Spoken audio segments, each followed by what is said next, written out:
Hey, good morning, everybody. Good morning, good morning, good morning. Happy, what is today? Saturday, I guess it is. It's just been a blur of a week. I can't even keep track of what's up and what's down.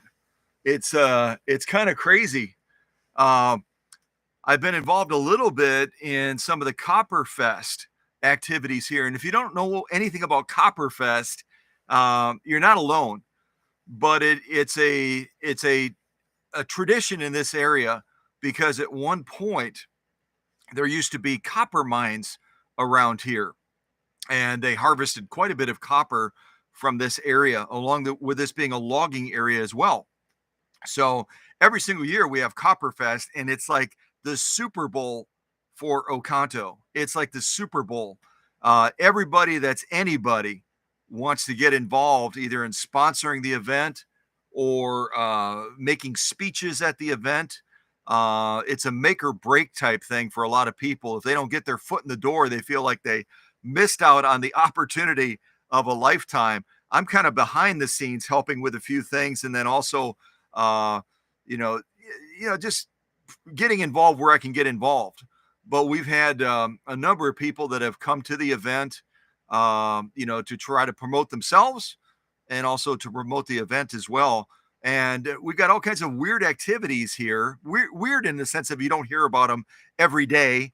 We have chicken races, we have pig races, we have amateur wrestling, if you can imagine. We have truck pulls. I can't remember. We got bands that come in. One of the bands, and if someone wants to Google it and make us smart on who they are, because I don't know anything about them. One of the bands that's playing, I think it's tonight, at the main stage down by the American Legion tank and all that in town. We actually have a tank in town that's retired, obviously, but it's a group called the Wet Possum. The Wet Possum. Now, when you're coming up with band names, if I had a long list of suggestions, I probably wouldn't pick that one for my band, but there's probably a story behind the Wet Possum. And there's a couple of other interesting names beyond that. of local regional bands that are going to be performing down at the main fairgrounds for this Copperfest. So, but just a busy week, a busy week. So I kind of was doing some last minute planning in getting this machine ready, and the customer is coming to pick it up almost immediately after the live stream. So I've got to kind of watch my time as well. And then you might hear some noise and ruckus outside in about 20 minutes because we're having a parade, rain or shine or anything else. And that's a big deal as well. I guess they've even had, I mean, snow flurries, and they still went ahead and did the parade anyway in the past in this area. So again, it's a sacred thing, Copperfest, in the greater Oconto County area. But let's move away from festivals and talk about the truth of this machine. As I was doing my research to get ready for this live stream, I was amazed. Some people out there that are in our vintage circles that just plain and simple get it all wrong when it comes to this 9410 machine. Um, some of you may have visited the channel before on the internet. It comes up in a lot of searches. It's called Sewing is Cool. Sewing is Cool. What a great title, right? Sewing is Cool. But when I was searching around looking for additional information on this 9410, my friend over at Sewing is Cool was trying to date this machine from the 1940s. From the 1940s. It's a pneumatic circuit board driven machine, and they didn't have such a thing back in the 1940s. I think the date that our friend at Sewing is Cool gave is 1948. I had another gentleman, and his search comes up pretty high as far as this model. And he was saying, oh, yeah, it's a lightweight machine. You can't sew anything with it beyond maybe like a thin layer of cotton. That's it. Well, I'm going to demonstrate the contrary today during this live stream. This is certainly not a heavy duty sewing machine.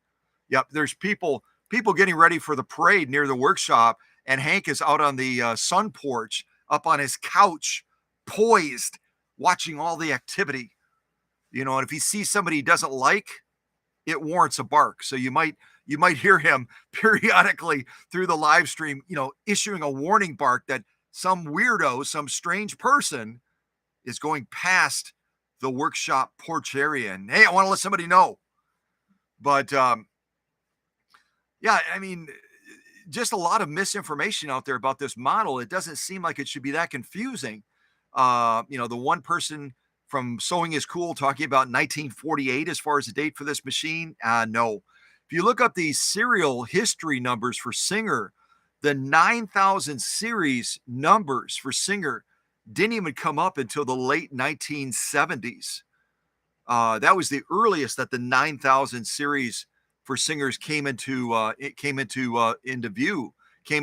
existence. So how anyone could come up with 1948, got no idea. This other person was talking about it being a super lightweight sewing machine, sew a thin layer of cotton, but beyond that, almost talking about it like it was a toy sewing machine or a miniature sewing machine like I presented on this channel before.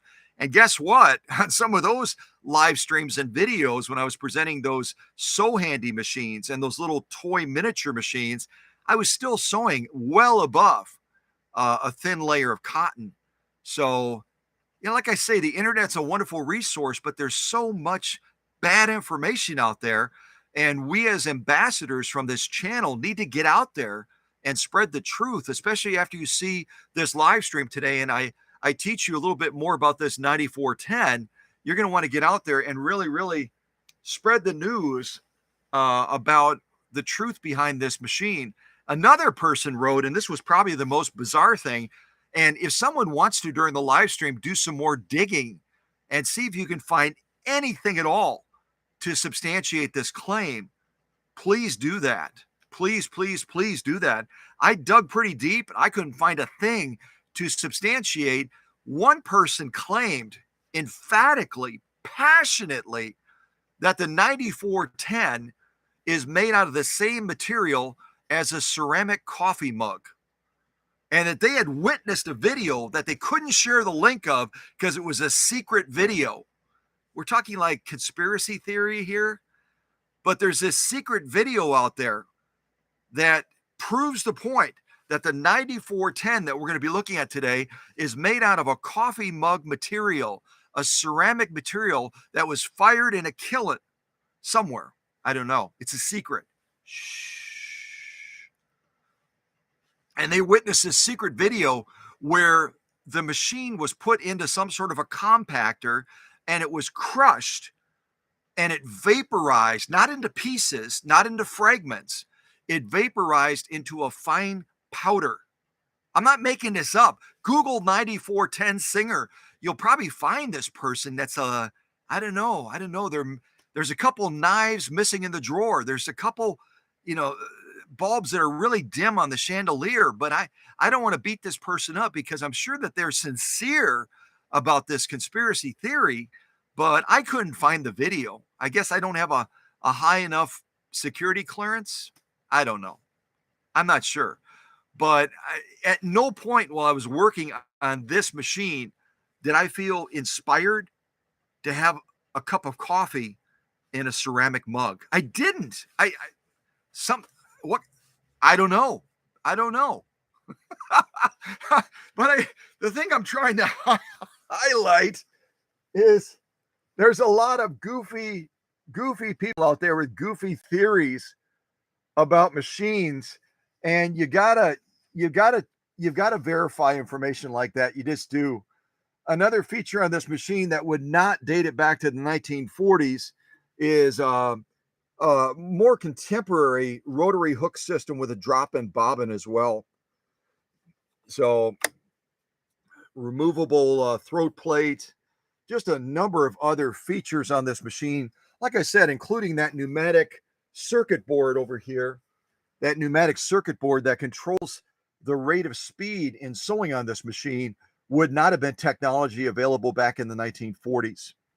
So anyway, let's zero in on this Singer 9410. This is going to belong to a local lady and her family that have a farm. And let me shut that light off above real quick. I think it'll clear up our picture just a little bit. I shut off this LED light on the last live stream as well, and it helped quite a bit to give us better visibility of the machine. So hopefully that does clear it up a little bit. So this machine belongs to a lady and her family that have a farm, and this machine is used almost exclusively by her children. They do homeschooling, and part of the homeschooling regimen that they do, and this becomes very, very intensified in the summertime, is the kids have to take on different sewing projects. And this machine went down. And so the family was in a little bit of a quandary with only about a week left of school. And they're supposed to be ramping up to this major sewing frenzy out on their farm where the kids are involved in different projects with this 9410. She called me with a little bit of desperation saying, Scott, I've heard so many good things about you. The people at Joann's can't say enough good things about you. Do you think you can fix this 9410 fairly quick and get it back to us so that we can move into our summer activities? I said, yeah, I'll give it my best shot.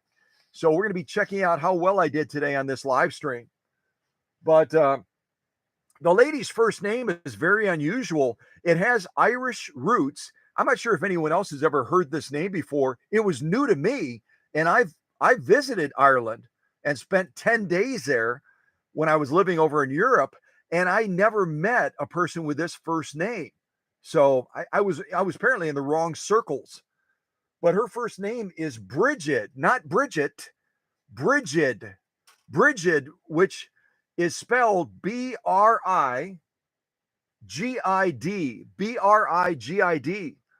And when you Google Brigid, the translation literally means goddess of fire and poetry. I don't even know if Brigid knows that. I'm going to tell her when she comes to pick up this machine today. I said, you know what your name means? goddess of fire and poetry. I mean, a lot of us have different names, like, you know, our names mean different things, but that's got to be one of the coolest names that I've ever heard with a meaning like that. I mean, just envision in your mind a goddess of fire and poetry. It's not somebody that you want to mess around with. You know what? You want to stay on their good side. You definitely want to stay on their good side. So, the other thing that I want to point out real quick, when I'm talking about pneumatic, what is pneumatic? And this is not the original foot controller, by the way. This foot controller base was created by Brigid's grandfather, if I understood it correctly. Brigid's grandfather put together this board and then a little breaker bar here. The problem with it is that it wasn't secure on this base. And when she was trying to push on the pedal, when the kids were trying to push on the pedal, it kept pivoting and swiveling back and forth. So I added a couple of bushing rubber boots. I added a new bolt, and now it's nice and secure. I also replaced the feet on the bottom of this as well. I'm not sure why Brigid's grandpa had put felt feet on here, because felt is real slippery. So I replaced it with these sticky non-skid pads to give it better grip on normal floor type surface. But if you look at it on this angle right here, you can see there's a little metal post that sticks up, and then it presses into this bulb right there. Presses into that bulb, and when that bulb is depressed, it forces air down the tube, down this tube, and then it kicks into an actuator, it's basically an actuator that then sends a message to the circuit board as to how much pressure is being applied and how fast the machine should be operating. And this is again where you can tell pretty quick that it's not a machine from the 1940s with technology like that. The pneumatic phase was certainly early on, but it didn't make its way into sewing machines in a big wave, and certainly not until much later. But pneumatic is a cool way to operate a machine as long as it's working correctly. And the same person that had the conspiracy theory about the secret video where a 9410 was basically compacted and it vaporized into dust, he also pointed out, and you know what? I thought it was a good thing to point out, but he had an extra tube like this and he connected it to the 9410 that was in front of him. And instead of depressing a bulb to force air into that pneumatic function piece in there that tells the circuit board what to do, he put it to his mouth like this, and he blew into it to demonstrate that someone that was, say, seriously disabled, someone that was quadriplegic or had other major issue with the function of their arms, their hands, their feet, etc., that they still potentially could operate a machine like this that's pneumatic, because they could put the tube into their mouth and they could blow into it, and that would cause the machine to run. And he actually demonstrated it on the video. I think that's kind of neat. But the problem with that is you never want to introduce carbon dioxide, which has a lot of vapor into it, anywhere into your sewing machine. And the little apparatus that's inside of the machine that has that pneumatic function has parts inside that then convey messages to that circuit board that's directly adjacent to it. And as you're blowing carbon dioxide into a tube that's going into that pneumatic device, you're introducing a lot of junk into the environment of the sewing machine and that specific pneumatic device that's not good for the sewing machine. So while I think the idea of somebody that's severely handicapped being able to blow into a tube to operate a sewing machine is a really cool idea, there'd have to be some adaptations made so that it wouldn't harm the pneumatic device, wouldn't harm the sewing machine. And that's something this gentleman never mentioned in his little video clip about this machine. I thought it was worth mentioning. So the other thing I'll tell you about this machine is it's also set up, not all the presser feet, not all the presser feet for the Slantomatic series machines, like the 401, the 403, the 404, the 500, the 503A, and the list goes on of Slantomatic series machines that were introduced by Singer. Some of the presser feet will work on this 9410, like this zipper foot and the universal foot that I have on the machine. Some do not fit the presser foot post in the right way, and they can pivot when the machine is operating, and you can break needles or cause other damage to the machine. So like I always say, if you're going to try a different attachment out on one of your sewing machines, whether it's a 9410 or any other machine, always put the presser foot on, check for fit. It should fit snugly to that presser foot bar, and then hand turn the machine before you ever consider operating it with a foot controller or knee controller or anything else of that matter. Always hand turn it very carefully to check for clearance to make sure that it's a proper fit. And out of all of the presser foot attachments I had for the Slantomatic machines, there it is. For all the presser foot attachments I have for Slantomatic machines, I could only find two that fit properly on this 9410. This zipper foot that's adjustable, kind of cool. You can slide it in and out from side to side. And then also this universal foot that I'll be sewing with today. That was one of the things that Brigid really, really wanted. She had a snap-on type foot that would attach to this type of shank and would fit the presser foot bar. And you can see by this original design as well, it's clearly a slant design on this 9410. And out of the few videos that I could find on this model on the internet, most of which were spewing misinformation about the model, none of them mentioned the fact that this was a machine that was built after and basically it was modeled after the original Slantomatic machines that Singer introduced. Many of them introduced at the Anderson, South Carolina sewing manufacturing plant that they had there. So, again, I think a lot of people come to our channel because we try to deal with facts. We try to get people on the right path as far as understanding. What else do I want to share with you? We'll kind of walk around the machine a little bit as well. But yeah, the pneumatic is a different way of sewing. And the cool thing about it as well is with a pneumatic type sewing machine, a lot of us, when we press the presser foot down, we press it kind of gradually and slowly, depending on the rate of depression on a pneumatic type foot controller. It'll depend on how much power you have at launch.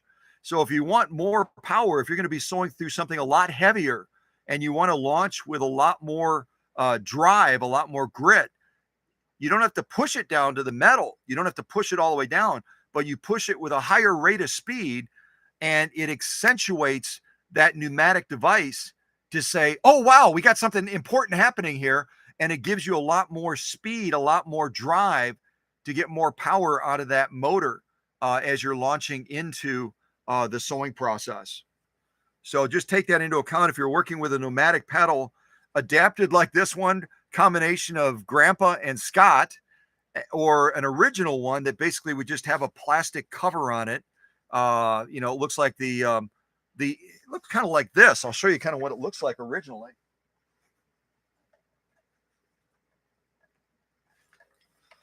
Looks basically like this electronic foot controller, but it had more of a rounded type shape to it. But yeah, just press on it with a little bit more speed, and then you'll get a lot more power out of that machine. A lot more power.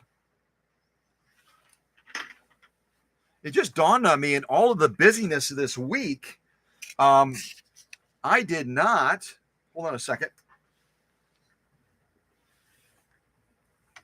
Got to get my little car over here too. Where's my little metal car that I use to? I've got my little antique metal car and I use it to, there it is. It's over by the step-up converter.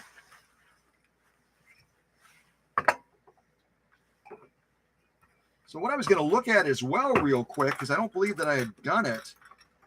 I just got done introducing that Swiss machine. Let me see here. Hold on a second.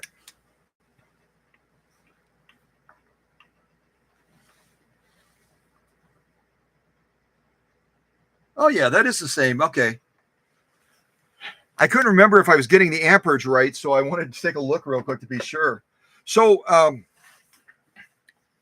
two questions for the audience. Real quick. This 9410, where do you think it was made? And what size motor do you think this machine has? Where was this machine made? And what size motor does this pneumatic Singer Model 9410 have? Kind of show you around the machine a little bit here.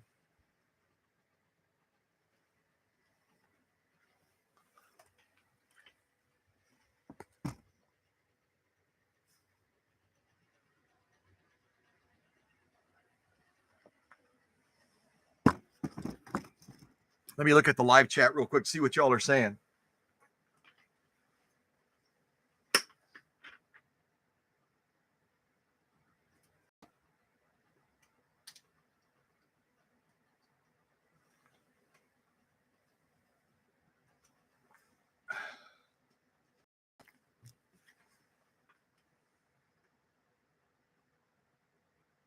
Alex is saying Great Britain with a 0.7 amp motor. Great Britain with a 0.7 amp motor.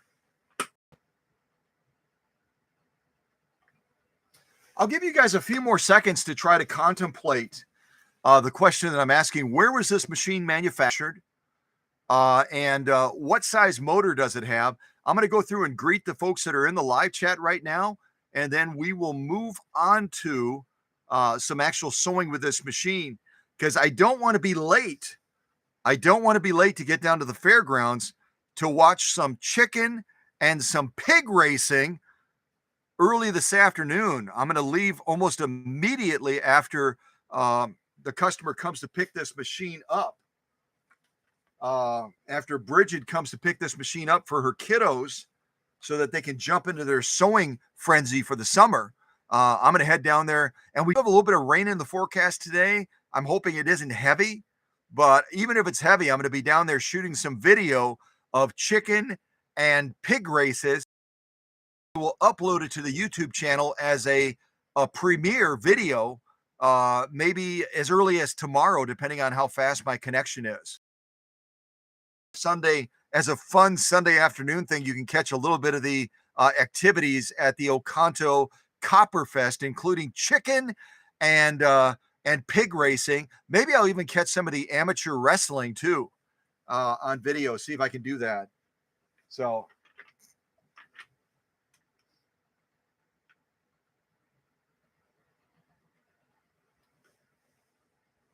And Kathy King has used a resource that is brand new to all of us.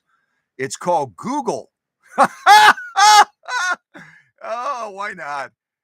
You know what? Google is a powerful tool, isn't it? And Kathy King went to Google and she said, I think it's made in Taiwan with a 0.9 amp motor. So we've got Great Britain, we've got Taiwan. There may be some other guesses. A lot of these machines were made in Vietnam and the Philippines. So we'll find out shortly. All right, let's see what we have in the live chat.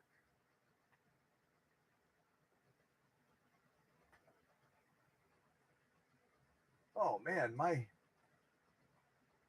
mouse is doing all kinds of weird things today here. All right, let's see if I can do this. So good morning, obviously, and I do these in order. In the live chat, kind of from top to bottom. And Susie from Minnesota, very seldom is she not in the first in class. And that's why I said I'm gonna eventually mail her I got to mail her one of my bells so that when she comes into class, because I'm still setting up the live stream sometimes, and she'll be in the live chat already, extending a warm greeting and a good morning from Minnesota. So with Susie being so on the dot and so prompt, I'll get her a bell and then she can ring it for us before the class even starts and get people kind of motivated, get them motivated and excited about learning and sharing, learning and sharing. All right, who else? Who else do we have? Emma's also on it. She's usually there very, very quickly into the live streams. And it's always great to have Emma here from Florida. Jenny Folsom. Jenny is here as well.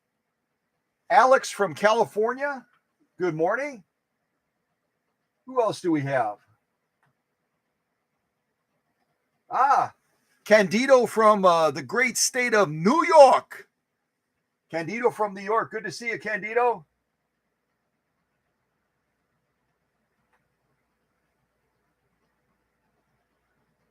Still scrolling. And good morning to Kathy King as well. Good morning to Kathy King.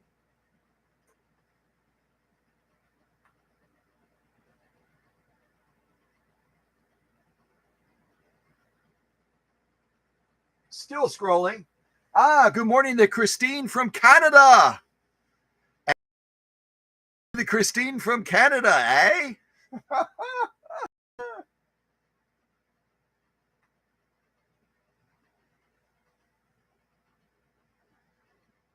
And I think that's everybody. Real quick. And I'm also going to pull up one of the resources so that I can have fun and actually use real stitch names today. See if I can actually use real stitch names. And I posted this on Facebook as well. So if anyone does Facebook that's in the live stream right now, you can also go to Facebook and look at one of my recent posts. I think it was a reel. No, it was a still shot. It was a still shot type post. And I show the machine. I show the sew off. I show the sew off, which was this sew off right here.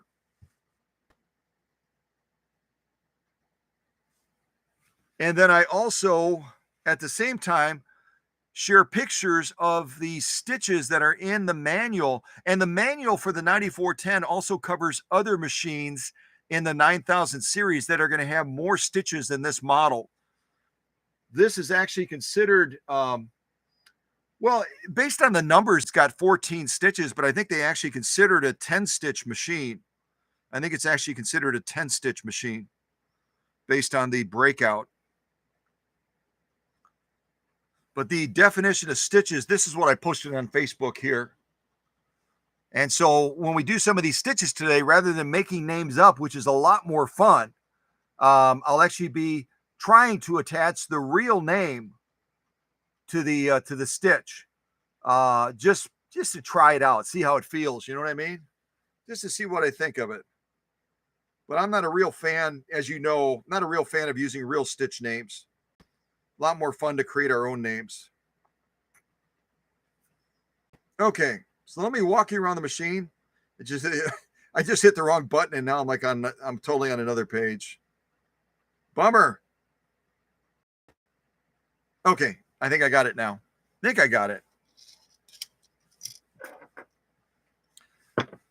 So let me take you around this slant version pneumatic machine. Got a lot of things going on with this machine, with it being slant, the slant needle bar, and the pneumatic function as well. Let's see here. All right. So walking around the machine, starting right on the front of it, we got our on-off switch right here, obviously, to power the machine on and off.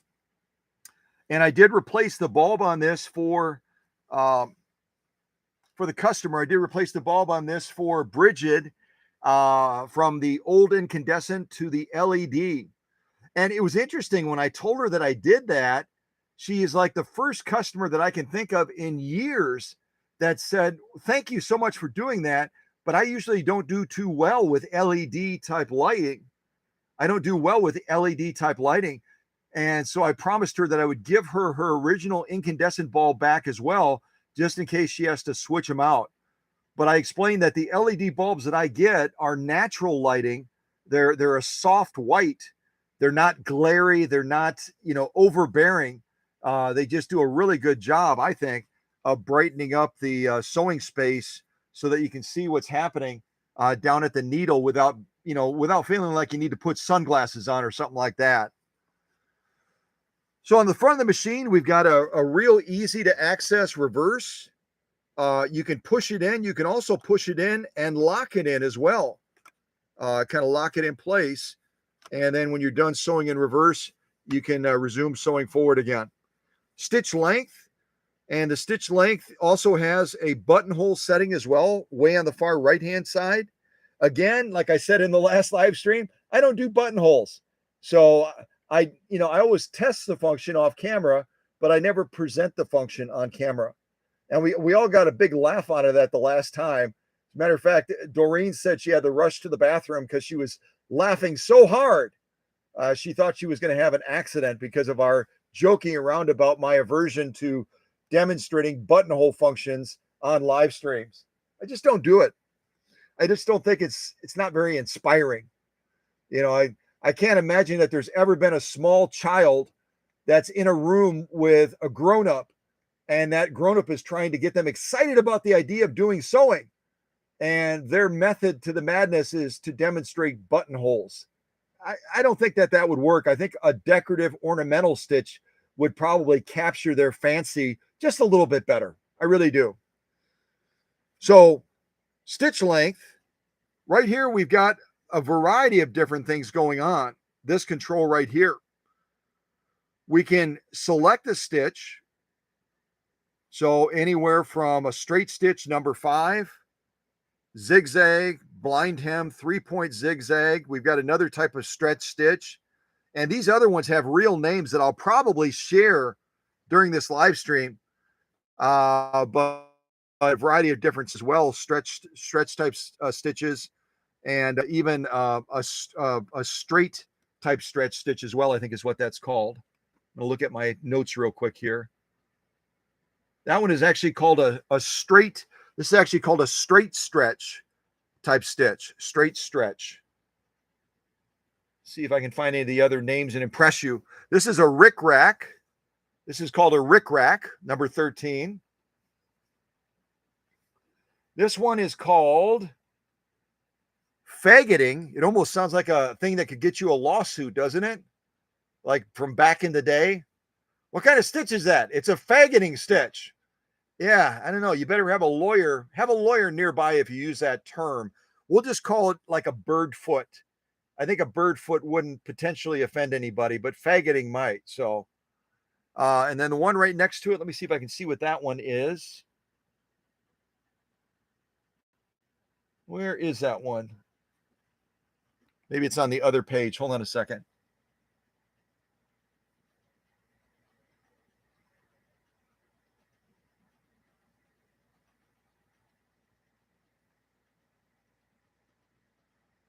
I'm not seeing this one. I'm not seeing this one, number 11.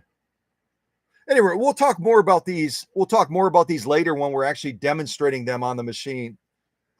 So this control here is going to allow you to choose the stitch pattern by turning this outer ring.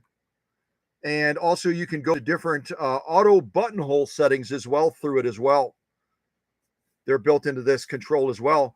And then this inner ring right here that's closest to the machine is going to be a fine adjuster for the pattern type output.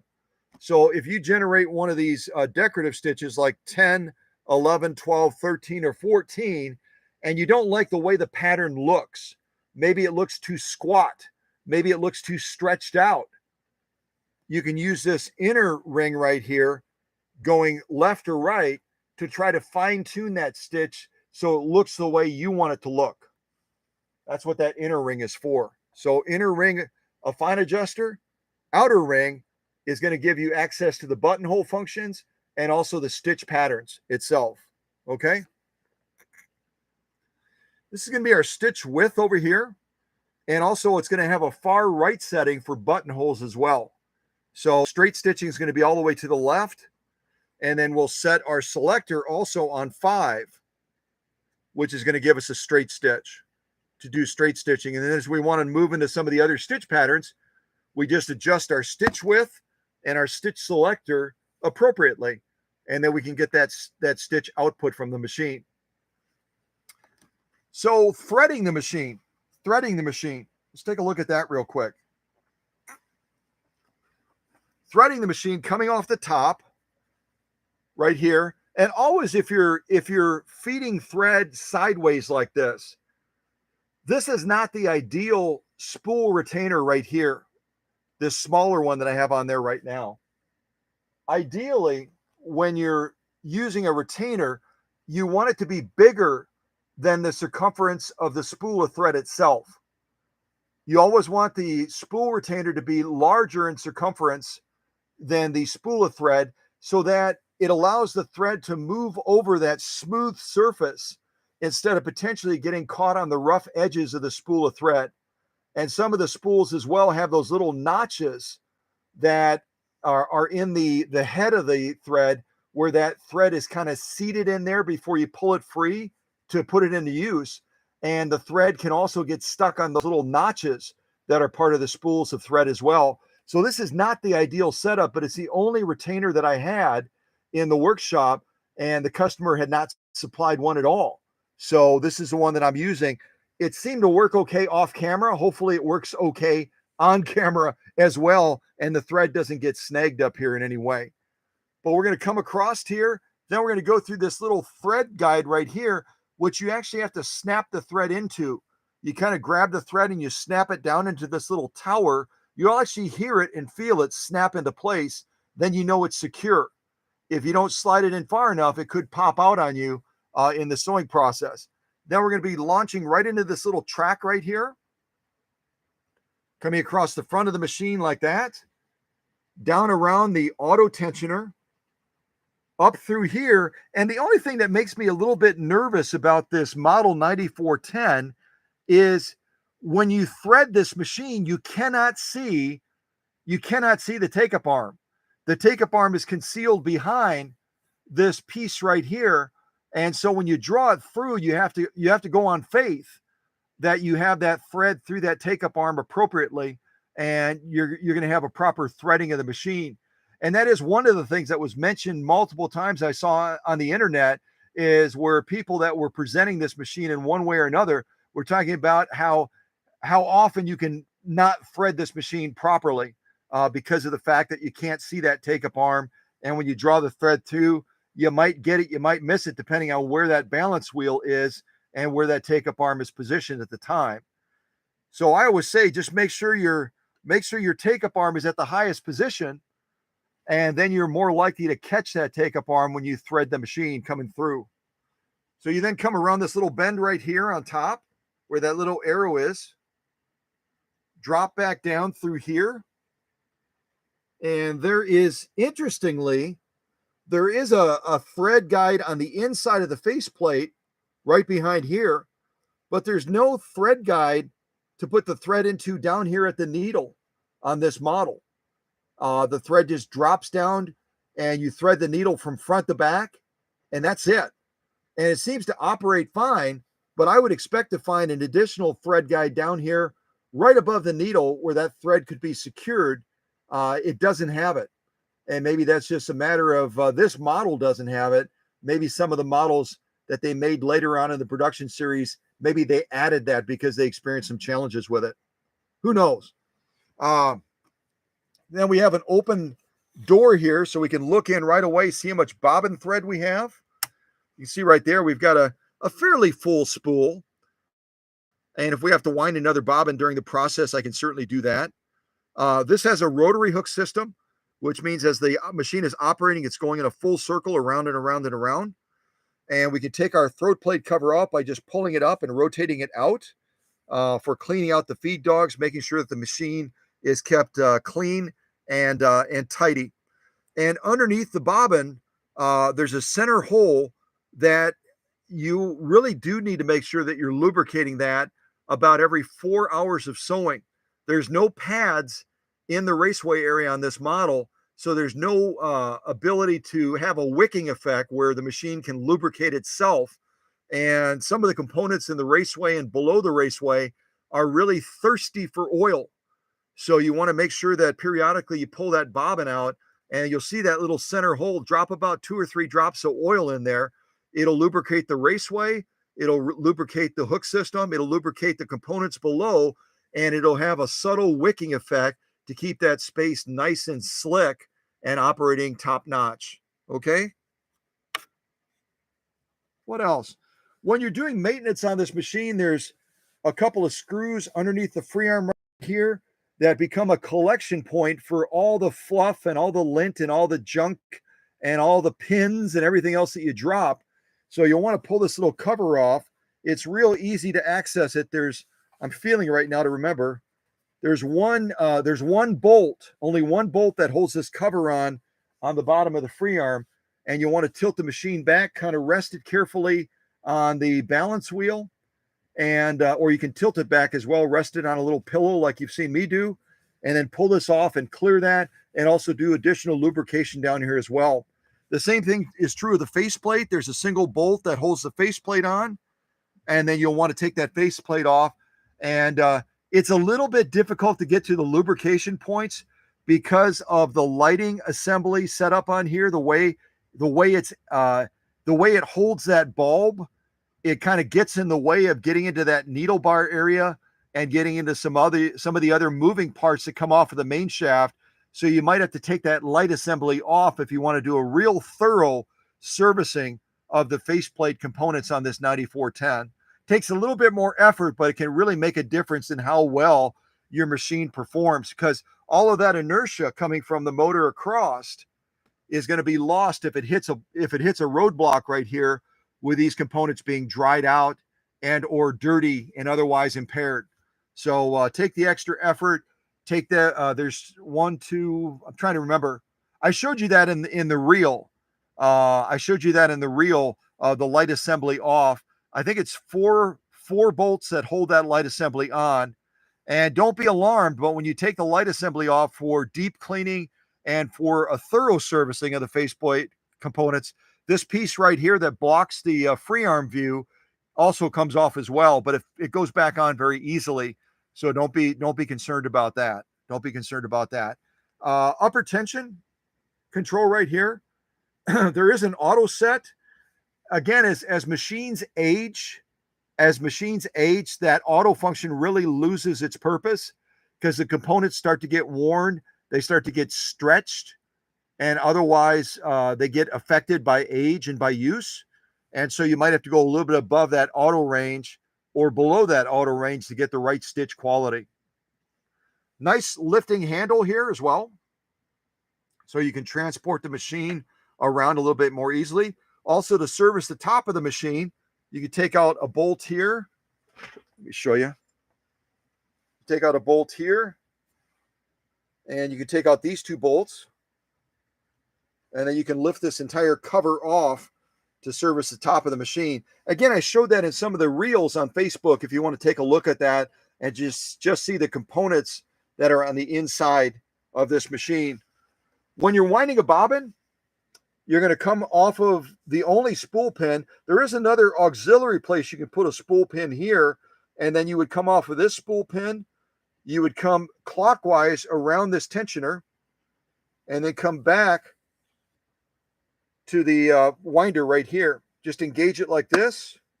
And then to disengage the clutch, this is a push style disengagement for the clutch. You just push on this little part right here, and then the clutch is disengaged for bobbin winding. And then when you're done winding the bobbin, just push it back again to lock it into place. What else? Oh, Kathy King has been so patient.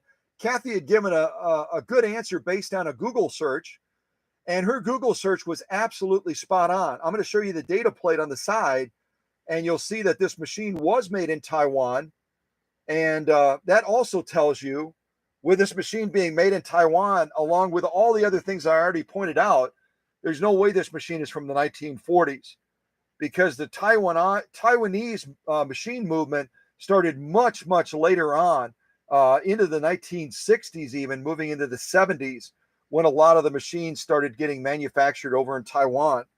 But this is our data plate right over here. I'll see if I can give you a clear shot of it. I got the camera kind of on the side.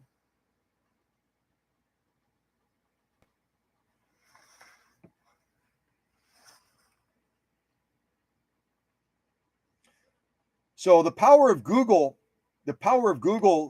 is, I think it proves itself all the time. It proves itself all the time as a great resource, and I'm glad that Kathy used it.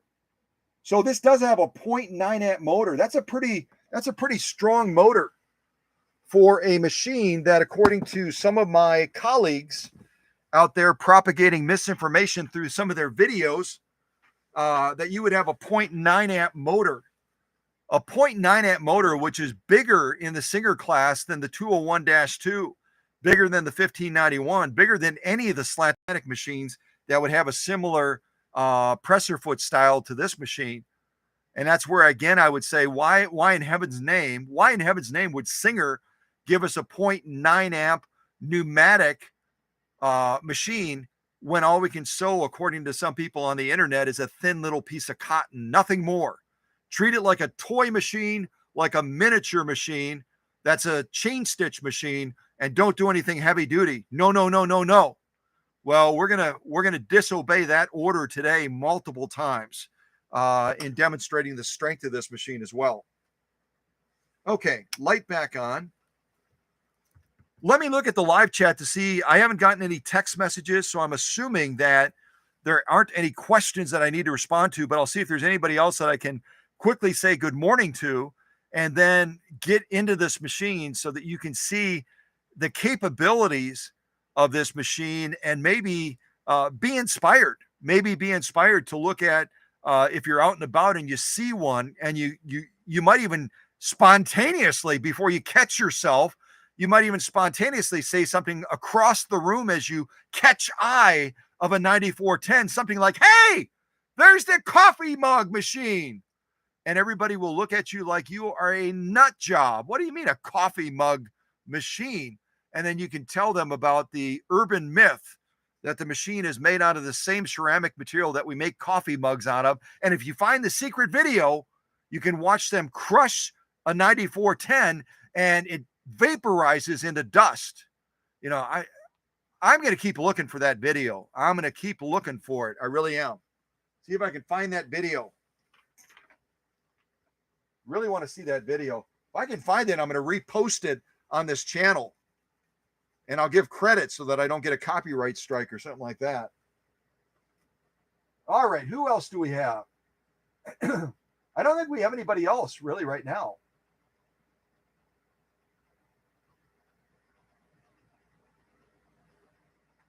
Just going to scroll up. I think I've said hello to everybody.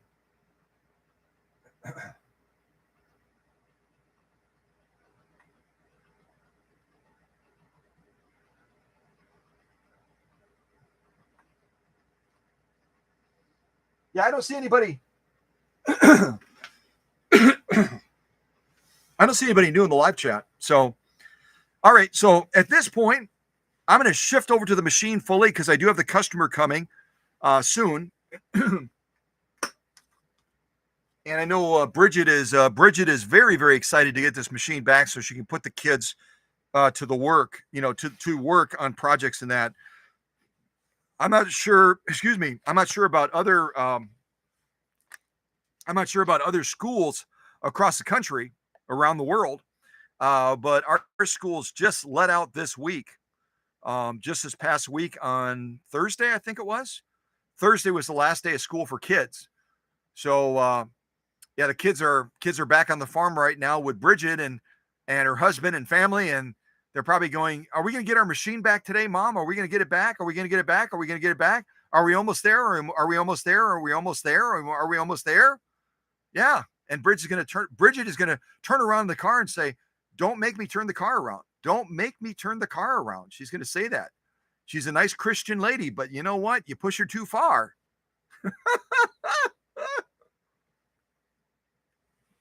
All right. So, knowing that This is a Taiwanese, knowing that this is a Taiwanese, this is the closest I have.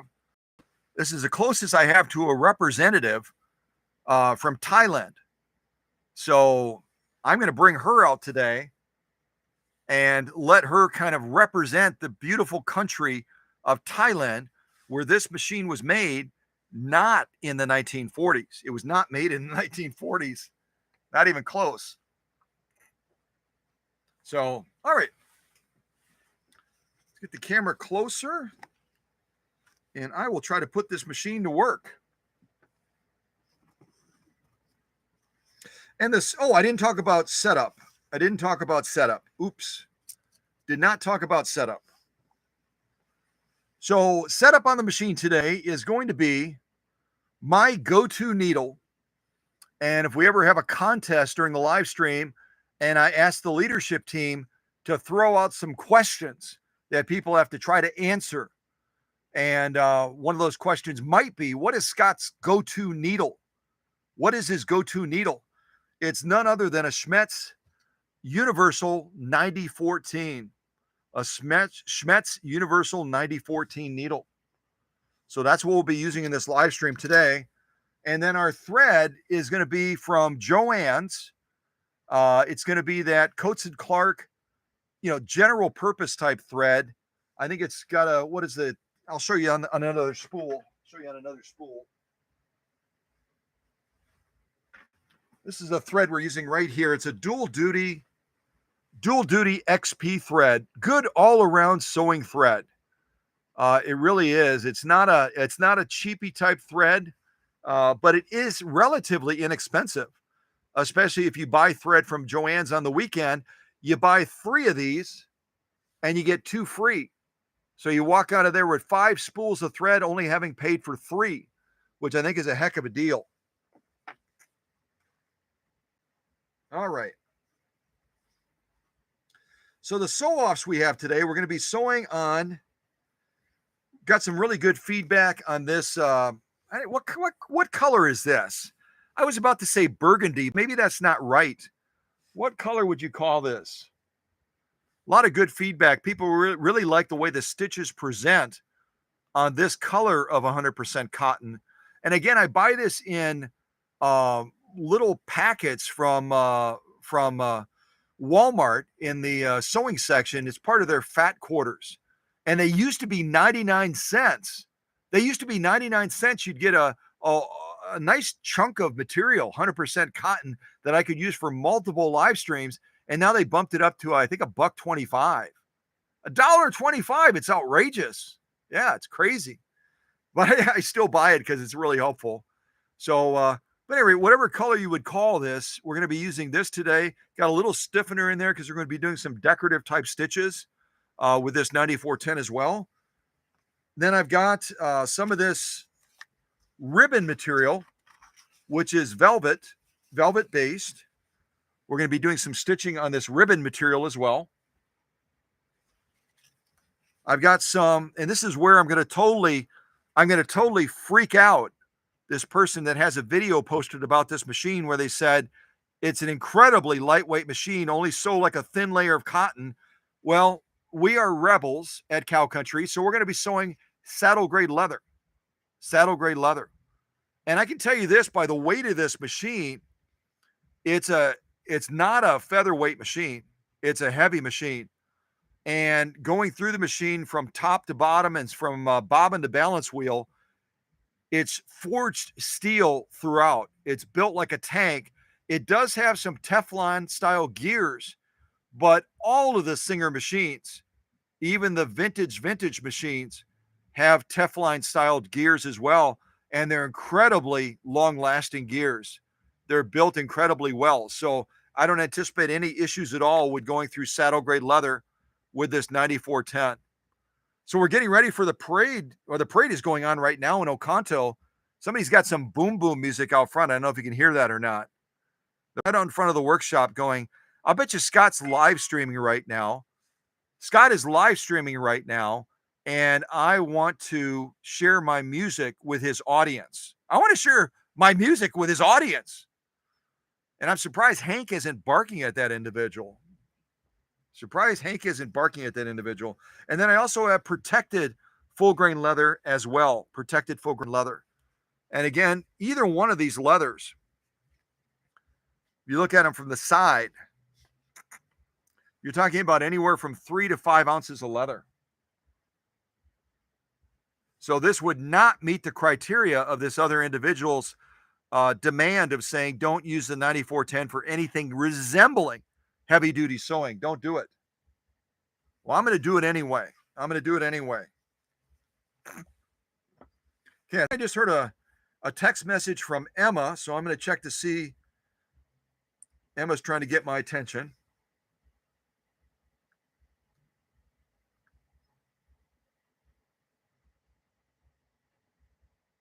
Oh, okay. Yeah, good point. Good point. Emma sent a text. I opened this up and I showed the plastic bobbin, but it didn't tell you what the bobbin is. So let me grab an example of that bobbin and see if I can invite the audience to guess as to what type of bobbin it is.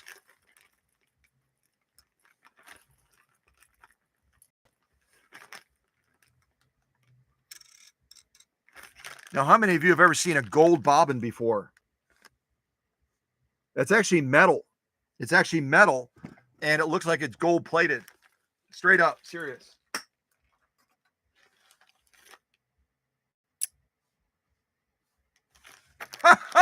I've got a gold plated bobbin. La la la la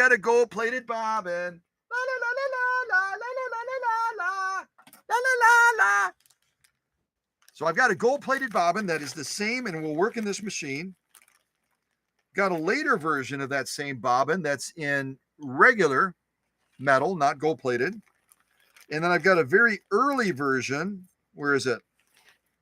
I've got a very early version of that bobbin as well. This was the original bobbin that would have been in Bill O'Rourke's machine.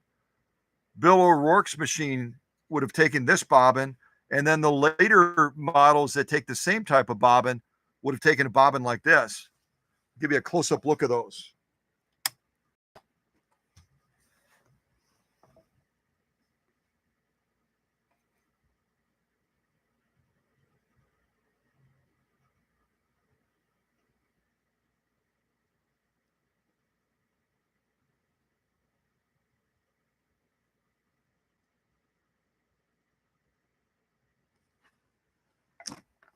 So I'm going to look at the live chat real quick, see if anybody threw a guess out there.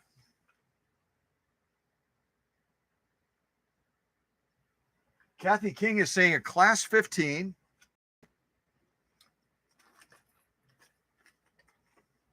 Now, a class 15 would look a little bit more like this. This would be more characteristic of a class 15.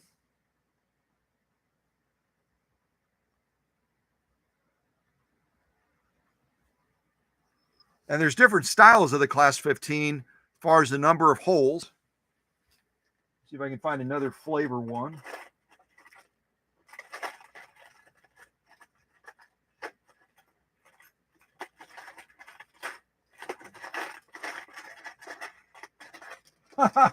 I'm digging through all my stuff real quick, trying to see what I can find. So that would be class 15.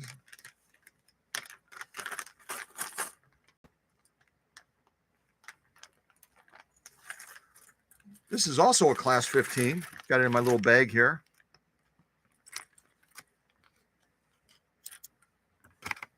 This is also a class 15 style bobbin too. You see how one side it's solid?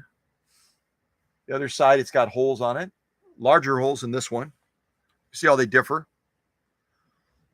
Now, will both of these bobbins work in a class 15 style machine? The answer is yes, but the reason that the hole placements are different is because they might have to join up with a bobbin winding assembly.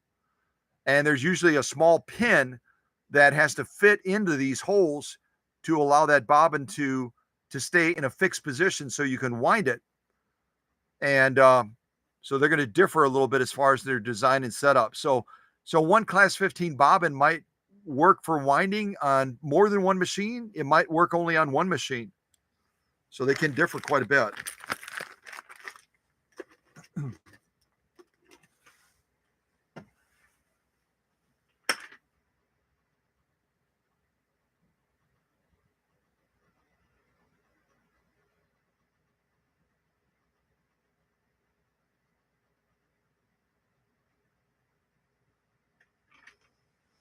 Oh, good. I'm glad it was helpful. Glad that was helpful, Susie. So the answer is this Singer 9410 does take a class 66 bobbin. It takes a class 66 bobbin. Can anyone name some of the other vintage machines that we've seen on this channel that I presented to you? Are there other models that you can name that also take a class 66 bobbin? Any models at all? That must be our band going by right now. The high school band. You can hear the what's that big drum that they wear the harness and they have it on the front of them and they like boom it, boom it, boom it, boom it. Do we have any percussionists in the audience? They're actually going by right now past the workshop. I can hear the band going bum bum bum bum bum bum bum bum bum bum bum bum bum. So what other machines can you name that take a class 66 bobbin like this 9410?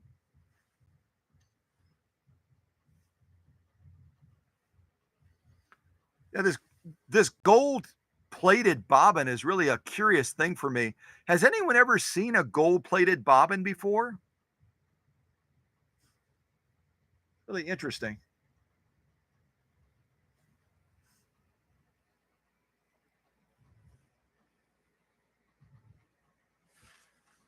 Any other machines you can name that have a class 66?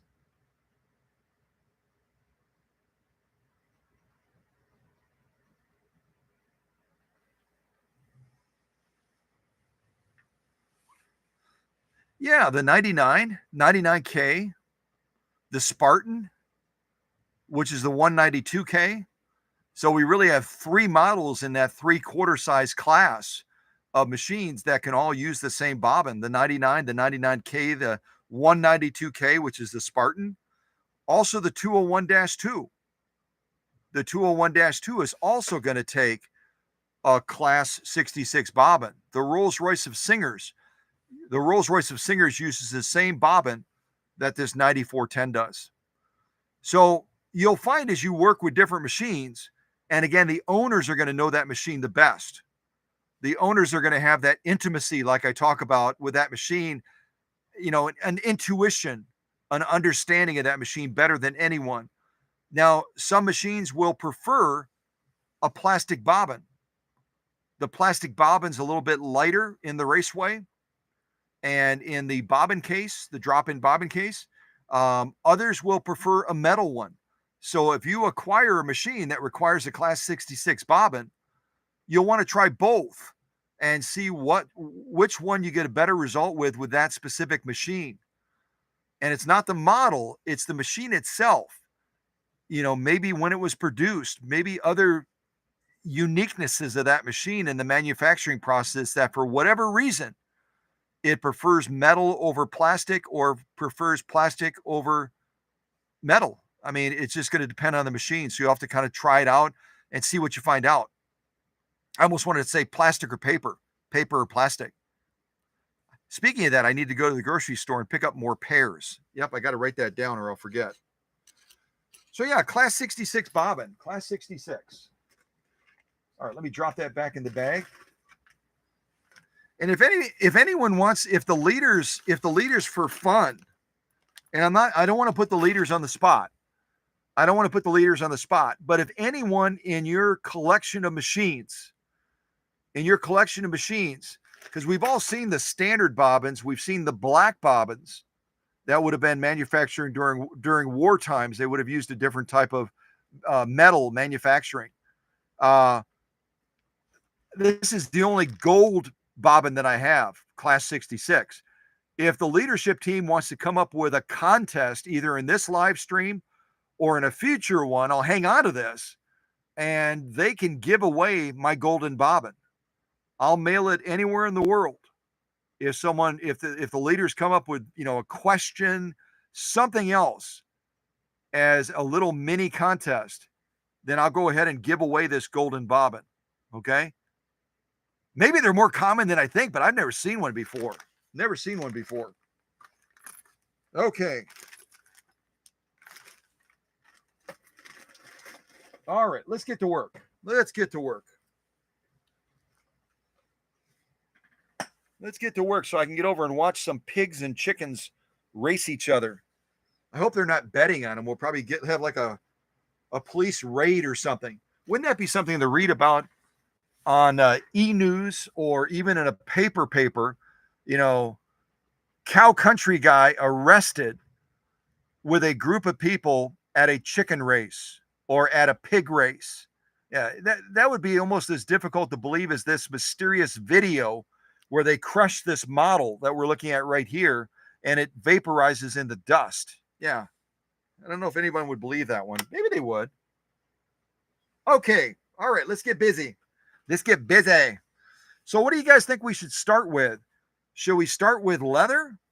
Should we start with velvet? We've got saddle grade leather, we've got protected full grain leather, we've got velvet, and then we've got 100% cotton. Knowing that the owner is going to be showing up soon, I didn't set up a ton of sew-offs.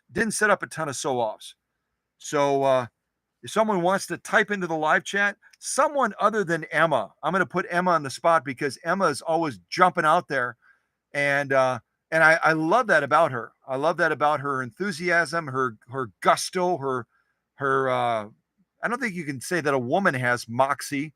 Maybe you can, but she's just a real driven, yeah, jump out there. She's formerly from New York,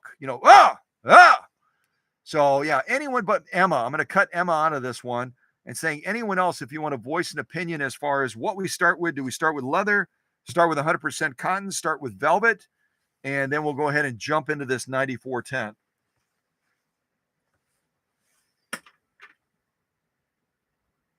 Candido is saying saddle grade. Christine from Canada is saying saddle grade.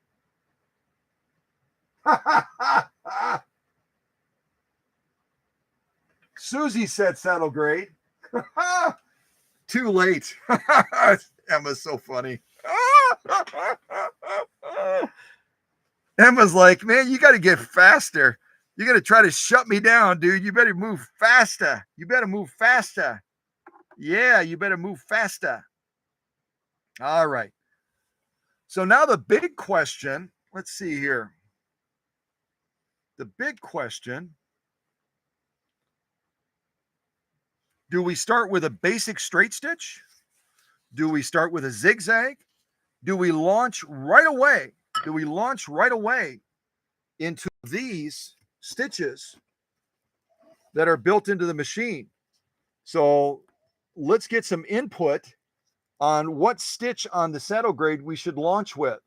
Should we do a straight? Should we do a zigzag? Should we do, I think that's kind of a stretch blind hem or something. 3-point zigzag. That kind of looks like another type of blind hem or whatever. Eyebrow stitch. No idea what this stitch is called right here, but it's a cool stitch. Bird foot stitch. I won't use the faggoting one because I think that's problematic. And then we've got this one. I think it was called a rick rack or something like that. And then we've got this straight stretch stitch as well. And the interesting thing, when you look at the control knob carefully, there's a slash right here. 13 and 14 are at the same setting on the stitch selector. 13 and 14 are on the same setting as the stitch selector. So you've got the rick rack and the stretch straight stitch at the same setting. And I didn't see anybody present this machine on the internet that explained how you access, because you don't have a 14th position on the stitch selector. You only have this selector up to 13, 14, and it's the same setting. So I'll show you how you can access both of them on the live stream today. All right, let's see what y'all are saying.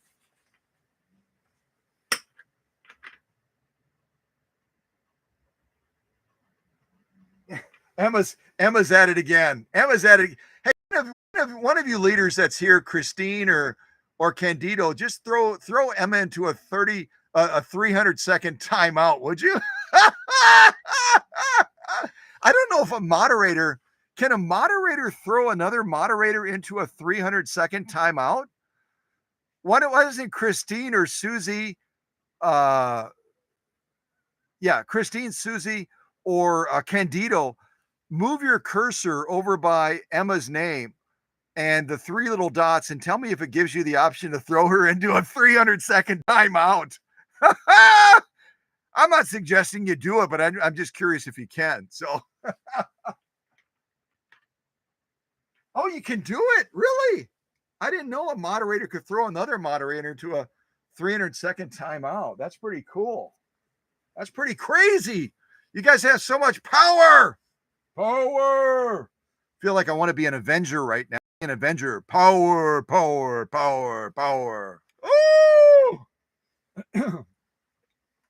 All right. So let's see. Did anyone give input? All right. Alex picked the eyebrow stitch. And there's got to be a real name for that. Let me see if I can find the real name for the eyebrow stitch, because I tried to make a copy of the manual for this. By the way, I didn't mention it. I did not mention it, did not mention it, did not mention it, did not mention it. There's a free download of this manual online, so don't buy one. You have to search for it a little bit. And I think they want you to do like a little mini survey or whatever. But if you don't want to do the survey, you can still view the manual online. So go ahead and do that. That way you know you're good to go as far as the machine and all that.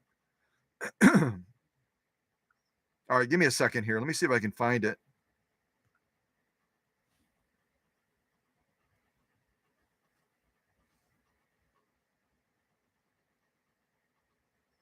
Oh, interesting. Is that what that's called?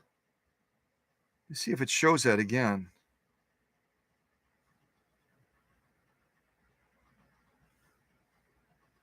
No, that's a different stitch. No, it might be that one.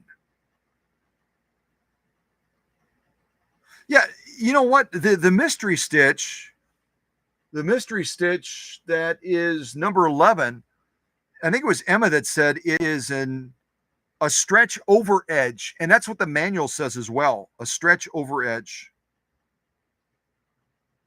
A stretch over edge. I'm trying to find the eyebrow one to see if there's an actual name for it.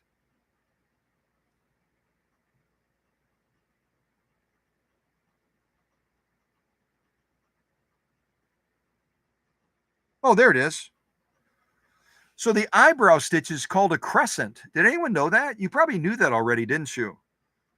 The eyebrow stitch that Alex wants us to sew on this saddle gray leather is called a crescent stitch. Almost like a crescent roll. Isn't there a roll that's called a crescent roll?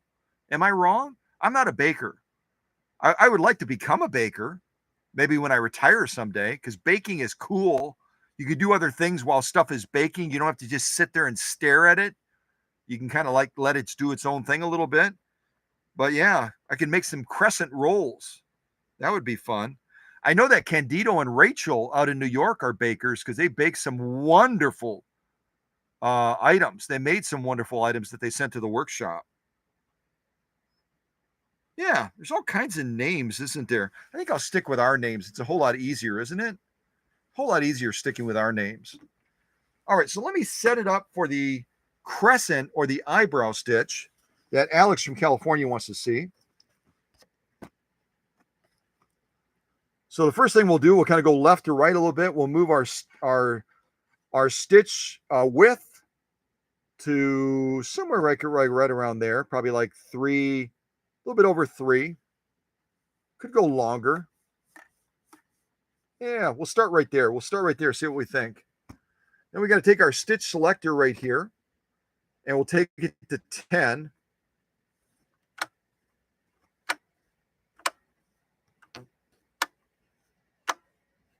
So that should be 10. We're not going to do anything with our fine adjuster right now. Right now, we're centered on the fine adjuster, which is this inner ring again. We're just going to leave that alone. And our stitch length, we're going to leave, let's see. Let's go ahead and shorten this down a ways. Let's shorten this down. Move it down to right about just below 1, right in this range. We'll see what we get with that, and then we can always make an adjustment. So we're going to try this this crescent stitch, i.e. this eyebrow stitch on this saddle grade leather. See what we think. Yeah.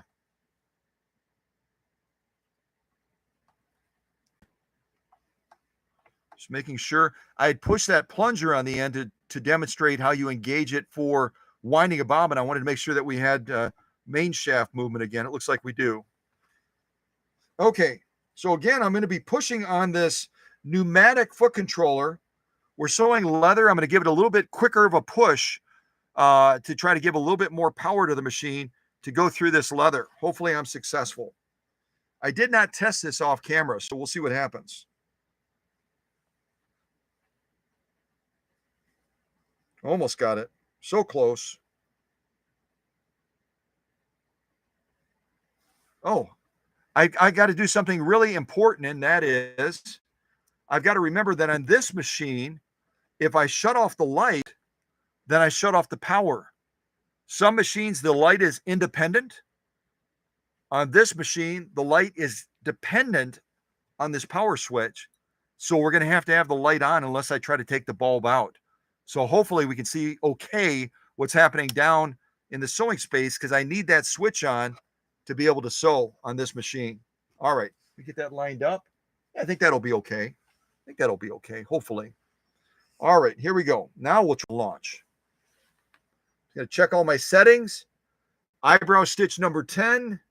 Stitch width is set. Stitch length is set. Let's give it a go, see what happens. All right, here we go.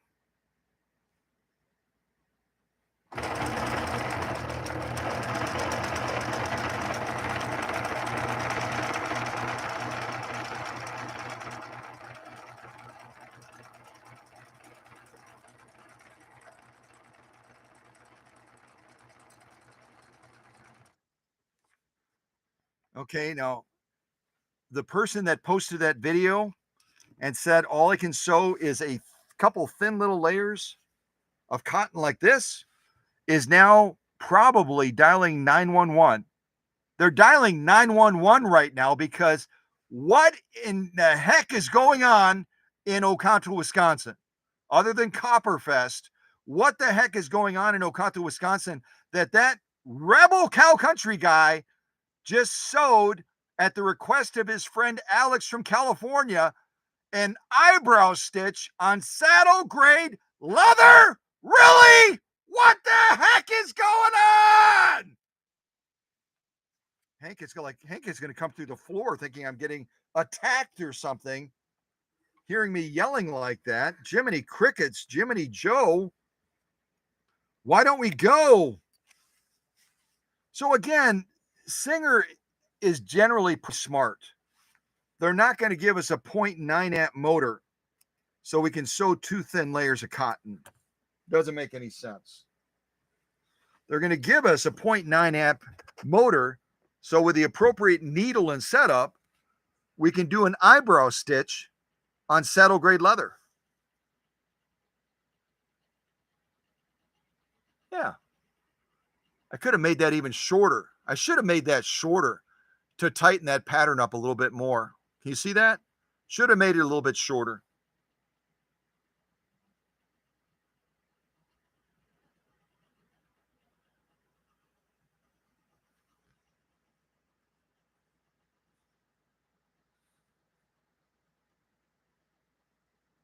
Look at it from the side.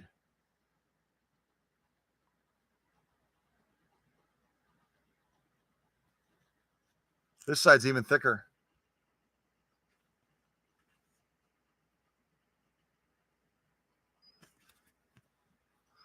So, to address the urban legend that you can't sew heavy duty with a 9410, the answer is you absolutely can, especially once it's been optimized in the workshop.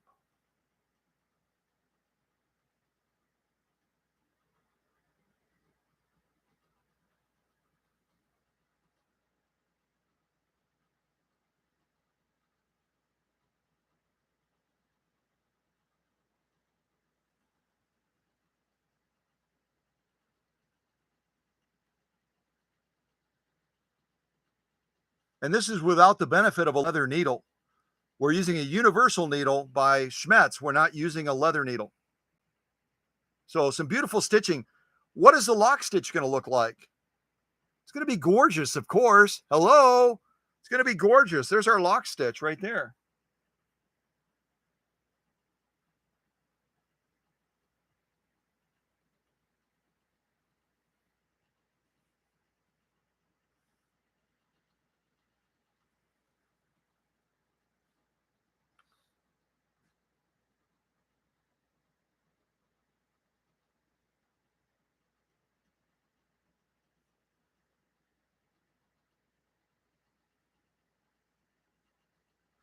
The only thing I would change is I would tighten up that stitch length even a little bit shorter.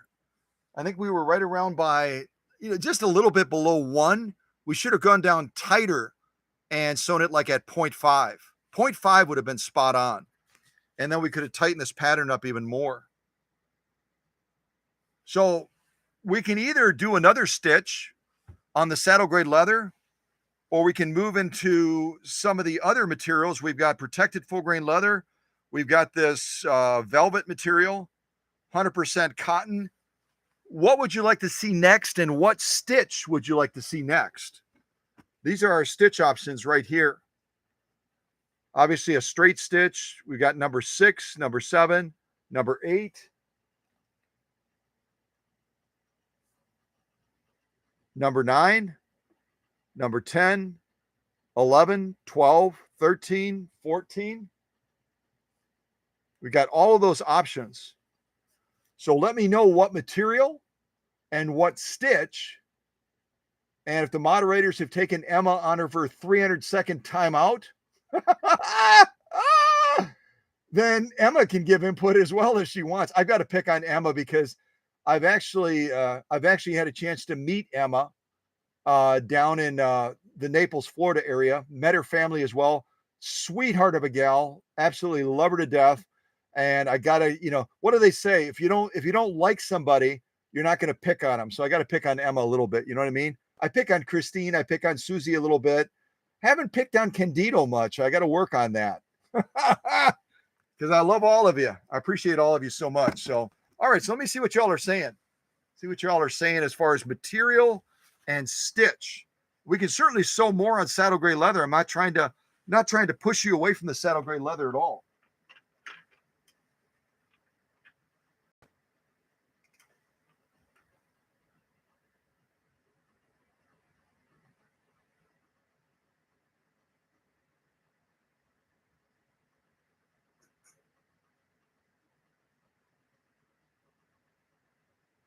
Oh, thank you, Susie. Thank you.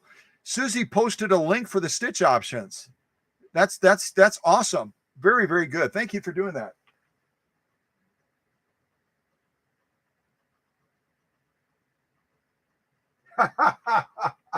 After saddle grade leather, everything else is a snack.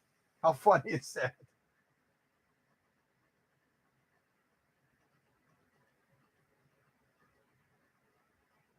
Now, which one is vinyl? Emma just typed vinyl. Which one is vinyl, Emma? Are you talking about the ribbon material? Because the ribbon material, I think it has vinyl on the back, but it's velvet on the top. It's got kind of a slick back on it like this. And then it's got velvet on the outside. I thought we would stitch these two together so we can look at the stitch quality on both sides more clearly. But just clarify that if you would. Oh, the blue one, Emma, is not vinyl. It's not the bubblegum material. I could cut some bubblegum material real quick. This is actually protected full grain leather. This is actually leather. This is the leather that I was talking about. I buy it in scraps. I buy it in scraps locally from a business that does upholstery work for Lear jets and for the real fancy private jets. And this is what the rich people put their butts on. This is butt leather, apparently. And then the scrap pieces that they cut off that they don't need, they sell they sell it locally through the Goodwill store. That's where I got this stuff in little bags. So yeah, this is protected full grain leather.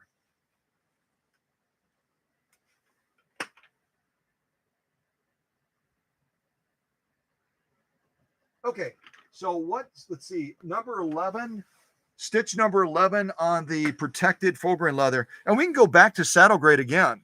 We can go back to the saddle grade leather again. It's not like this is off the table now. So let me get the protected one in place. Someone is sending a text. Let me see who that is. All right, let me get the protected full grain leather in place, and I'll check on this text message real quick. Actually, before I do that, before I check on the text message, let's go to stitch 11.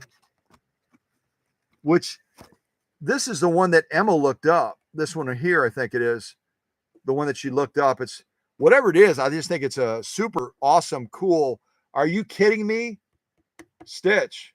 And this is not a stitch from the 1940s, as my friend from Sewing is Cool said. No, this machine is not from 1948, my friend. It's just not. All right, so I'm going to turn this one more time up to number 11. And now on this stitch, this is another important thing to point out. So really, really take good notes. And if you're watching this as a video after the live stream and you own this machine, or you're going to acquire this 9410, really important you pay attention right now, because when we move into these stitches, stitch 11, whoops, stitch 11, stitch 12, stitch 13, stitch 14, has anyone heard me mention the term tri-motion? Has anyone ever heard me mention the term tri-motion? Type in the live chat, if you would, what is tri-motion with regard to a sewing machine? What does it do? What is its purpose? Because on this stitch series here, 11, 12, 13, and 14, they're flagged as red. If you can see that in the shot, they're flagged as red because they're a tri-motion stitch. And with a tri-motion stitch, we've got to follow the direction of what the stitch length recommends.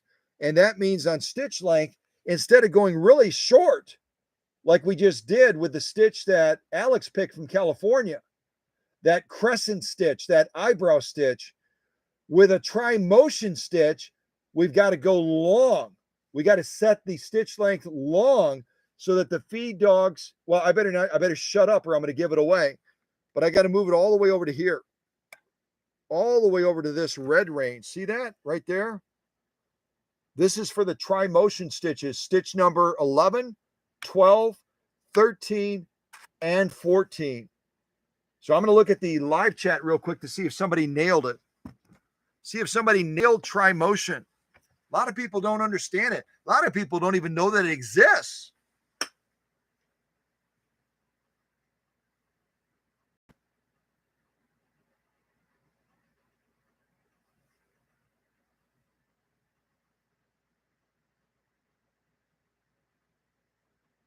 Yeah.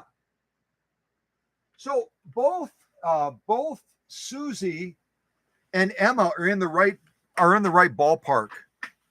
Tri-motion means that the machine, through the cam function, will override the normal movement of the feed dog. The feed dog, generally, if you're sewing forward, it's going to go in one direction, almost like a mill like this, feeding that material. You go in reverse, it's going to be in a mill action in the opposite direction if you're finishing off a seam or whatever you're using the reverse for. With tri-motion, that feed dog function is going to be manipulated forward and back in different sequence steps very rapidly. So almost like a dance. Those feed dogs might go 2 steps forward and then 3 back. They might go 1 step forward and 2 back. They might go 4 steps forward and 3 back. It's going to be manipulating the direction of the feed dogs in sequential steps very rapidly. That's what tri-motion is. While it's doing that, the needle bar will be executing a needle swing stitch concurrently with the feed dog tri-motion. That's where on a machine like this, a lot of people, like some of my friends in the videos online, if you look them up through Google, they're going to be describing this as a simple, plain, no frills type machine. I would disagree strongly, because the hook timing and the needle bar timing to execute this properly, when you're looking at the feed dogs moving that material back and forth in sequential steps, multiple steps, 4 forward, 3 back, 2 forward, 1 back, it's going to be doing all kinds of crazy stuff.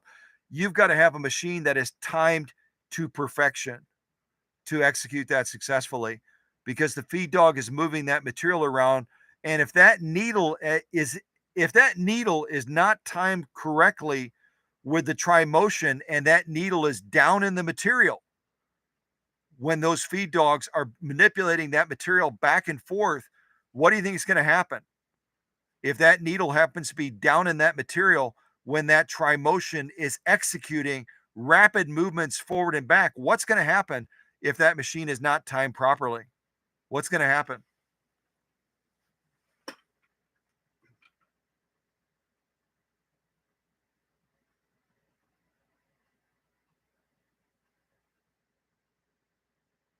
Yeah.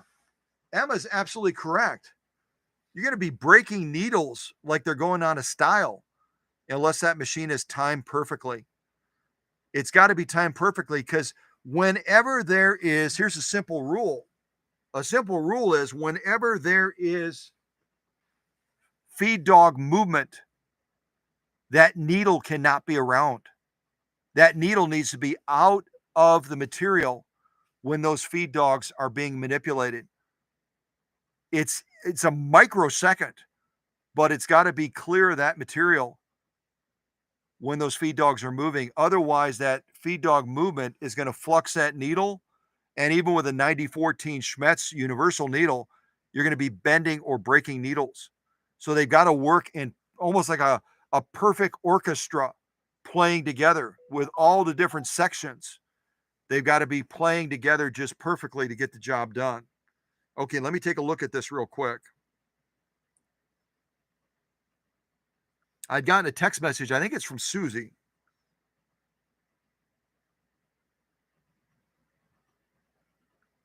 It is from Susie from Minnesota.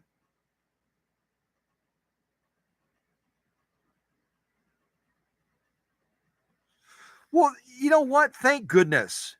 This is why I say I could not do these live streams.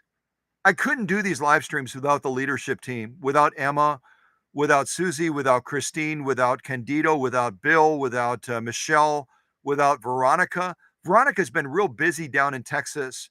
I think you know that Veronica lives with her family down in Del Rio, Texas, way, way south, almost at the Mexican border. And so we don't see Veronica very often. We don't see Michelle either. Michelle's been going through some things with her family a little bit, so we haven't seen much of her. But Susie shares right from the manual that you can download for free on the internet. She said, hey, it shows leather as a fabric option. Now, they might not. Here's the thing, here's the clarification. A lot of these manuals, when they talk about these household machines, that leather's an option, they're generally, not always, they're generally talking about a much lighter type of leather. They're talking about a leather that you would use on a light garment, maybe a light jacket or something like that. Almost like a fabric type leather. They're generally not going to be talking about saddle grade leather or protected full grain leather. But nonetheless, the manual that Susie pulled up says that leather's an option. So that's where, again, when you go out on the internet and you look at some of these videos posted of the 9410, our video that we're producing today through this live stream is going to be in stark contrast to what's already out there. It's going to be in stark contrast because we're going to be showing leather sewing at a different level. We're going to be talking about the benefits of having that 0.9 amp motor that Singer put in this machine very intentionally. We're going to be talking about the fact that you could crush this machine, which, you know what, if you crush this machine, you're going to see that farm girl from Wisconsin, Brigid. You're going to see that wonderful Christian lady go postal on you because this is the machine for her kids. So don't even think about that. But we're going to be talking about that this is a hard, heavy duty machine that is not made like a coffee mug. It's not made like a coffee mug. Matter of fact, I should grab my scale and we should see how heavy this machine is just for fun, don't you think? Yeah, we should see that. See how heavy it is.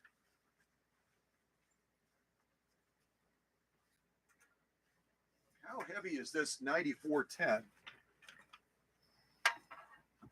Let's see if we can weigh it real quick.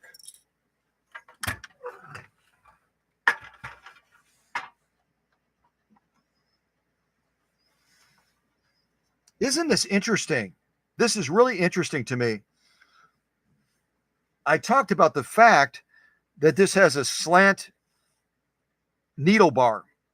It's a Slantomatic, basically, made much later than the original Slantomatic series machines that we would have seen on this channel multiple times. The 401, the 403, the 404, the 401A, the 500 series, the 503 Slantomatic machines, all that would have been made by Singer back in the day. But this machine weighs almost exactly the same. Here's another fun fact to throw out there.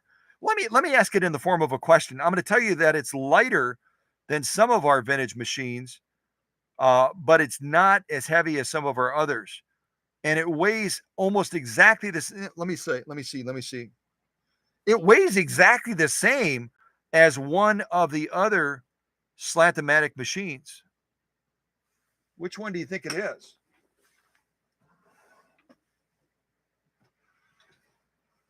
Grab some of my notes real quick. I want to give some dates to you. You see my notes? You see my official note system? It's not incredibly sophisticated, is it? Not incredibly sophisticated. See if I can find that note that I want to look at real quick. There it is. There it is. Found it. Good. The other machine I failed to mention is the 301 and the 301A as well. Actually, the 301 was the very beginnings of Slantomatic heaven for Singer, wasn't it? The 301, known also as the big sister. The big sister to the featherweight, right? 301, 301A. I don't think I have any 301s in the workshop right now. Don't have any 301s in the workshop right now.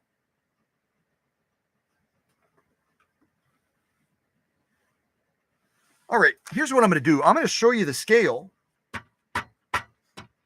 Show you what our weight is on this model 9410, and then tell me if you can tell me. Boy, is that, you can tell I probably need a Diet Coke right now. Tell me what other machine that is in the Slantomatic series would be the identical weight of what this gentleman on the internet is saying is a coffee mug machine. Yeah.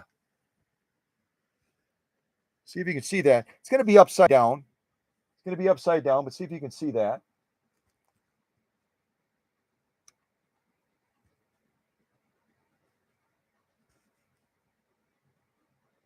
So if you're good at looking at things upside down, you're all set. You're all set. I struggle with looking at things upside down. I just do. So hopefully you can see in the shot that it's saying that this 9410 that would have been made much later than the 1950s. It would have been made later than 1950s, obviously. Weighs in at what? Could somebody see that? Can someone type that in the live chat? What weight did you see for this 9410? What weight?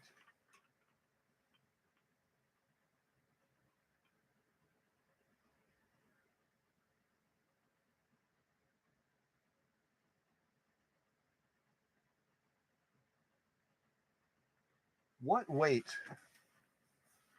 I think Susie typed in around 17 pounds. What I'm seeing right here, looking straight down on it, is it's coming in at 16 pounds. It's coming in at 16 pounds. And Emma typed the answer in already because none of the leaders have thrown her into another timeout. I love Emma. She is a blessing. I love her, and I love what a go-getter she is when it comes to wanting to provide insight and answers. And Emma's spot on. Emma's spot on. This 9410 made much later than 1951, weighs exactly the same. as the Singer 301 that was introduced in 1951. It was only produced for 1 year. That's why I wanted to grab my little notes to make sure that I give you the correct facts, because I don't want one of these people that I'm bashing that is giving misinformation in their videos. I don't want these people I'm bashing to all of a sudden come back on me and say, "Hey, you were bashing us about being inaccurate about the 9410 and then you gave a wrong answer." I don't want that to happen. And I know my leaders would hold me accountable. I know Candido and Susie and Emma would hold me accountable and say, "Hey, Scott," they probably would send me a text message and say, "Hey, Scott, that's not correct. You just gave information that's incorrect." Because that's, we hold each other accountable as leaders. Why not? We should. It's the way it should be, right? So, yeah, this 9410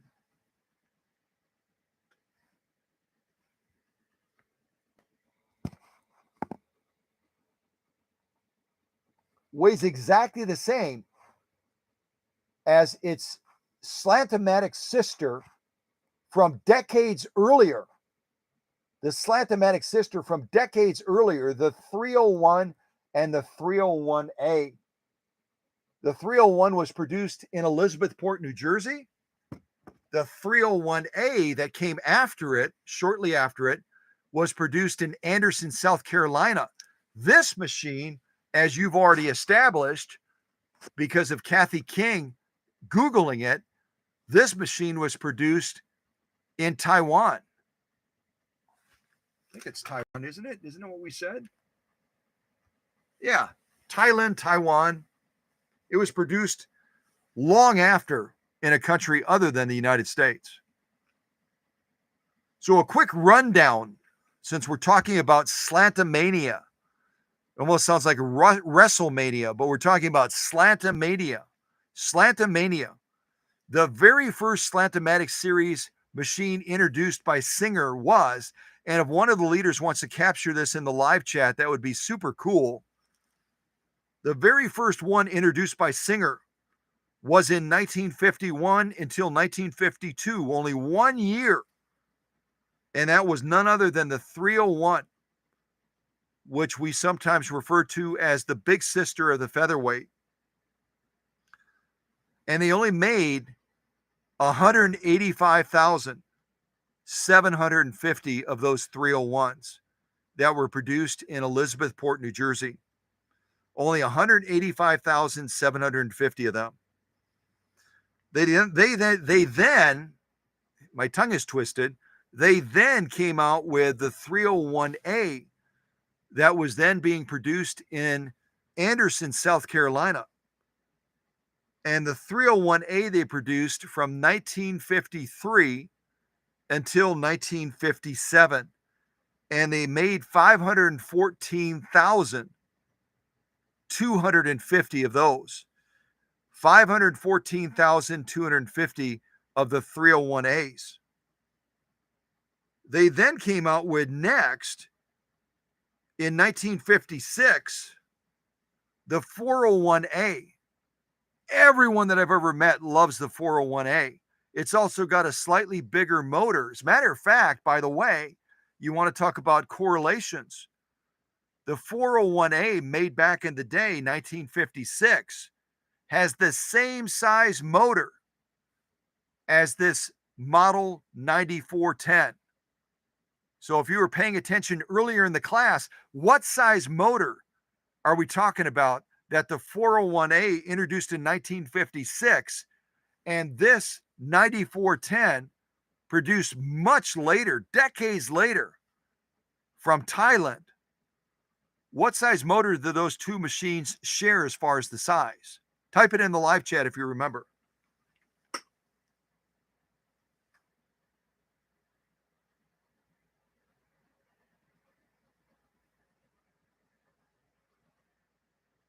Oh yeah, welcome to welcome to T, whatever you guys said. Welcome to T Moore.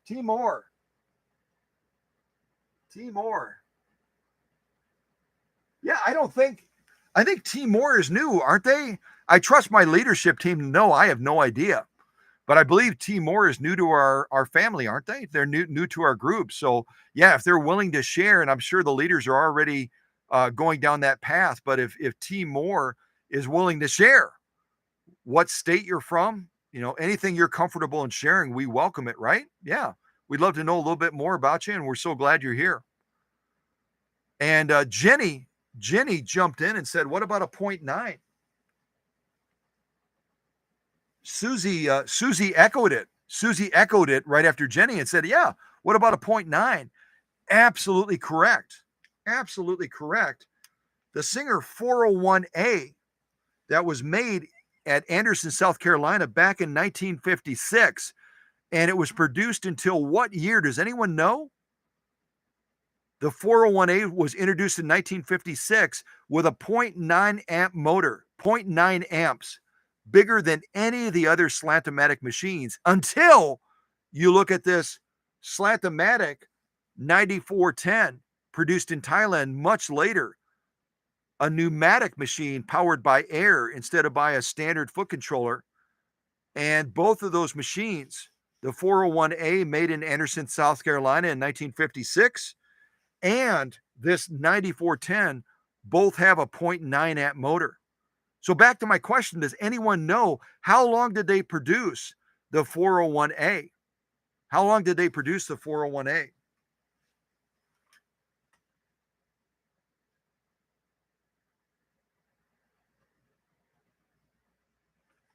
Does anyone want to venture a guess? How long did they produce the 401A that is the only machine in the Slantomatic series, the original Slantomatic series that Singer introduced between Anderson, South Carolina, and then before that, Elizabethport, New Jersey, the only machine that has a 0.9 amp motor. The other machines are going to have a smaller motor that we talk about right after this. So how long did they produce the 401A? Anyone know?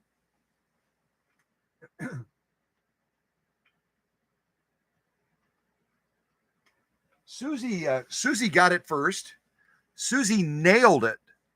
Susie nailed it. I'm going to ring the bell. 1961 is spot on. And Emma came in right afterwards and gave the bracket of production for the 401A as 1956 to 1961. So both of the ladies are spot on. And if you didn't know that, now you know. Right after the 401A came the 403A, and we're going to have one of those hitting the workbench pretty quick. I'm trying to remember where it's from. The 403A. It is.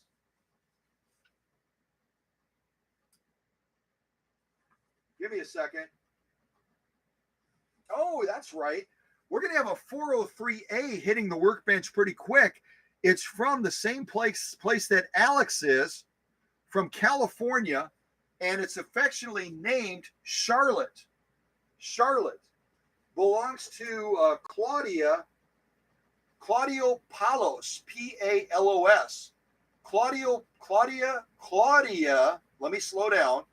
Claudio Palos, Palos, has a 403A coming up on the workbench pretty doggone quick, and it's from California. It's from a city in California I don't recognize. Phelan, Phelan, Phelan, California. But that's going to be coming up really soon on the workbench. Really soon. So right after the 401A came onto the scene, the 403A, like Charlotte, that's going to be coming to a live stream probably in the next couple of weeks, month, something like that. The 403A was produced a little bit later than the 401A. It came on the scene in 1958, and it was produced until 1960. So it came on the scene later than the 401A, which is also a Slantomatic like this one, and it was produced about a year shorter than the 401A. Again, the 401A, 1956 to 1961. The 403A came on the scene in 1958, was produced until 1960. Right after that, Singer continued in the Slantomatic phase, but they went with a straight stitch only machine. Does anyone know what machine that was? Still part of the Slantomatic series, smaller motor than the 401, but still part of that Slantomatic series. It followed the 403 coming on the scene. Well, that's not entirely true. That's not entirely true. It came on the scene the same time as the 403A. I've got to look at my notes a little bit more carefully. This next machine came on the scene the same time as the 403A, and it was produced 3 years longer. So from 1958 to 1963. The 403 was only produced until 1960. So does anyone know what machine that is? Straight stitch only, produced from 1958 to 1963. It was basically the fifth in the Slantomatic series back in the day. Anyone know what machine that is?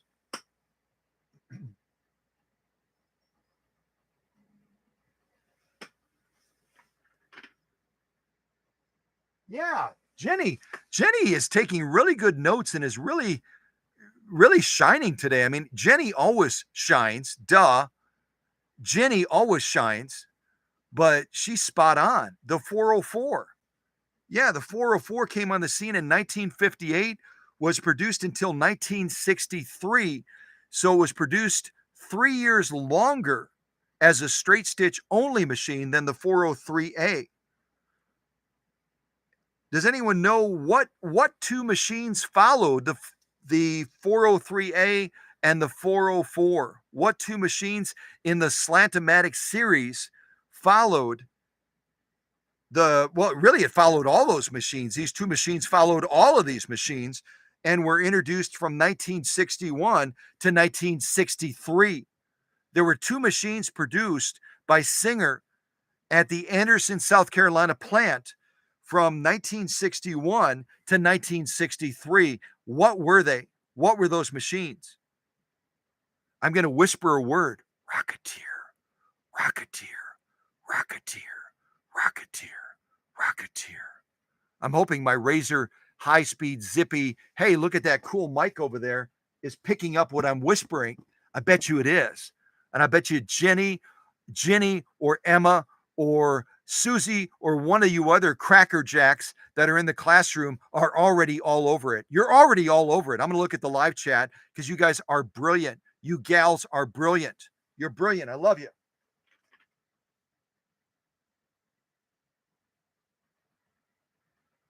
So it's not, Christine from Canada said, what about the 411? Nope. But the other one's correct. Look at Jenny's answer. Look at Jenny's answer. Jenny nailed it again. Again. The only thing she has to do to her answer is, Jenny, if you would, type it again, dear. Type it again and write down 500 and 503A. Because if you just put down 503, people will get confused and think it was made in Elizabethport, New Jersey, when in fact it was made in Anderson, South Carolina. That's what that A is for. So Jenny nailed it.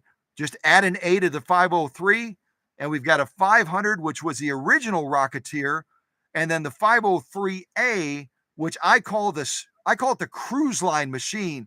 They both are two of the most beautiful, sexy, are you kidding me? Do I really own one? Yes, I do.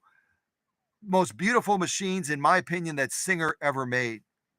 Especially, I'm really fond of the 503A. The 503A is like, wow. And again, those machines, both machines, were produced from 1961 to 1963.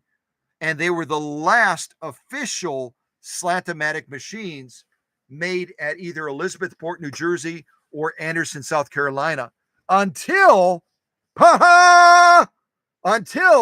we had our live stream today and we said, whoa, brakes on, buddy. The 500 and the 503A were not the last Slantomatics. We've got a model 9410 that also is in a Slantomatic series, also has that 0.9 amp motor that only the 401A had. And we're presenting it today on this channel. And it's not a coffee mug. It's not a coffee mug machine. It's not a light sissy machine that you can only sew light cotton on. We've already done saddle grade leather. We're getting ready to do protected full grain leather. It's a robust, strong, flex your muscles. Hey, have you been working out? 9410. Yes, it's a 9410, and it's not a sissy machine like some of my friends on other channels are trying to propagate. Poo to that. Big time. Poo poo. Poo poo poo. Ha ha. Yeah. Not a sissy machine. I don't remember what we're going to be doing. I've totally lost track. I think we're going to be doing stitch number 11 now. Stitch number 11, which I think it was Emma that gave us a name for this. Emma, what is that stitch name again? Number 11? We're going to be doing stitch 11, and we're going to be doing it as a tri-motion stitch. A tri-motion, which means as we're watching this 9410 do its magic, it's going to be manipulating those feed dogs and moving that needle bar at the same time very rapidly, back and forth, back and forth, back and forth, back and forth, side to side, side to side, side to side, side to side. I feel like a Karate Kid movie, paint the fence. No, up and down, side to side, up and down, side to side. We're going to be doing all of that with this stitch number 11. And Emma's going to, I'm sure, type the name of it in again, because I don't know what to call this stitch. I'm lost. So number 11, we're going to be doing that. We've got to move our stitch length over here like it tells us to do. I better take the machine off of the scale because it's not real stable right now. So give me a second to do that. And then we're going to have a stable sewing surface to work with. There we go. All right, I'm going to move my scale over there. And now we're going to be doing this next stitch on this protected full grain leather. And again, we're not using a leather needle. We don't have a leather needle. We've got a universal Schmetz 9014 needle. Stretch over edge. Yes, we're doing a stretch over edge stitch. That's just kind of, does anyone else find that boring? What are you sewing over there? What are you sewing over there, Jenny? That's a really cool looking stitch. It's a stretch over edge stitch.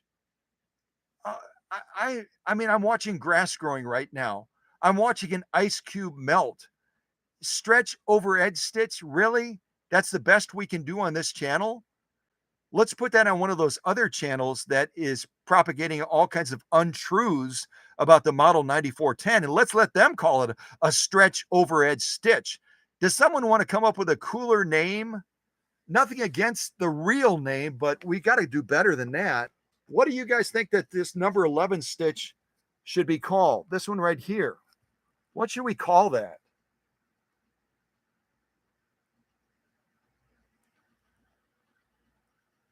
We got to come up with a better name. Stretch over edge. I don't know. It sounds like it should be on an infomercial. Call now. Operators are waiting. Call now. Operators are waiting to get your stretch over edge stitch. But there's more. And the more is a real name for this stitch. Really? Come on, Singer. Singer, you're a multi-billion-dollar company. You can do better than that. Stretch over edge? Yeah, I don't think so. We got to come up with something cooler, something more flashy, something more pizzazzy. Come on, guys, help me out. Guys, gals. Stretch over edge is like, I don't know, that's something you would find in no offense, it's something you would find in a retirement home. We're doing calisthenics today. We're doing our wellness program. And to keep you all agile and flexible, we're going to be doing a stretch over edge exercise to keep all of you seniors healthy and fit. Yeah, let's come up with something cooler. Come on, help me out, would you? Mushroom. Yes. And Jenny's saying it prevents raveling. Very cool. I didn't know that. Fix it stitch. Yeah. Anything. Anything is better than stretch over edge. Mushroom stitch, fix it stitch, I think is one that Susie came up with. Absolutely. Absolutely.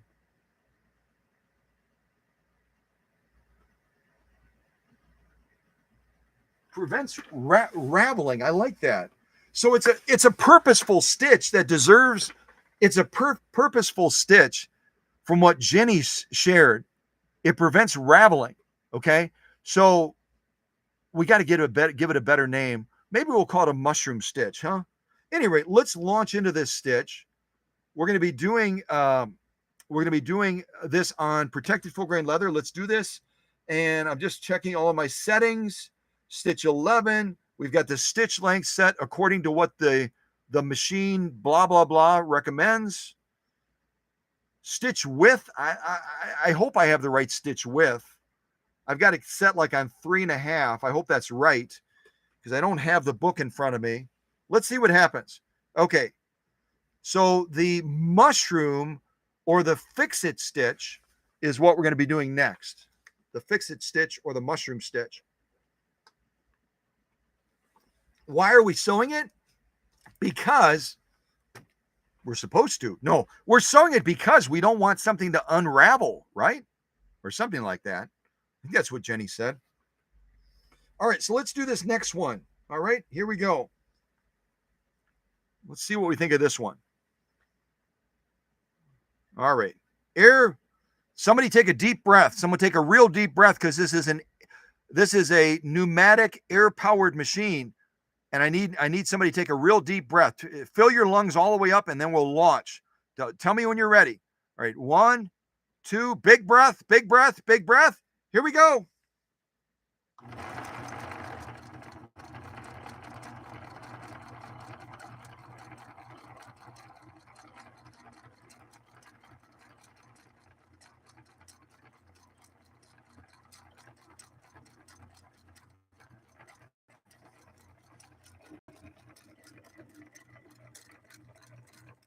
Give it another big breath, another big breath.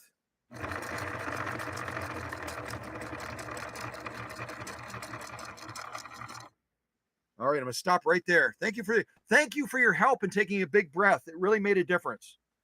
It really truly made a big difference. Thank you. All right. Clip our threads.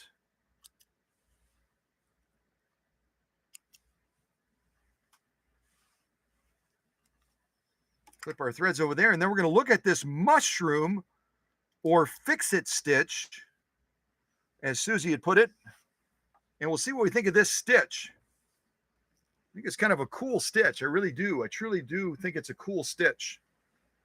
Very cool. And I'll hold it up the way the picture is on the machine. They've got it kind of like this, with this little crown thing across the top of it. So we'll take a look at this one now. All right. Hold it right there.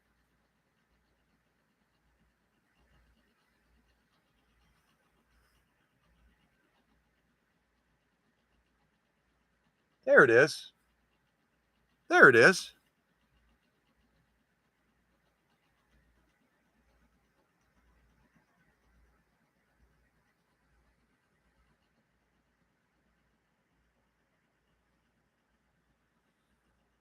Again, this is protected full grain leather. So those other folks that have the other channels that basically imply that this is a wimpy, sissy type machine, eat your heart out, baby. Protected full grain leather. We've already done saddle gray leather. If you miss that, make sure you're sitting down when you watch it because you're going to totally freak out.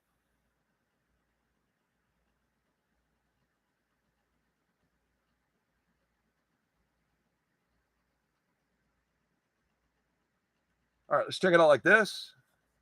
See if I can show it to you this way too.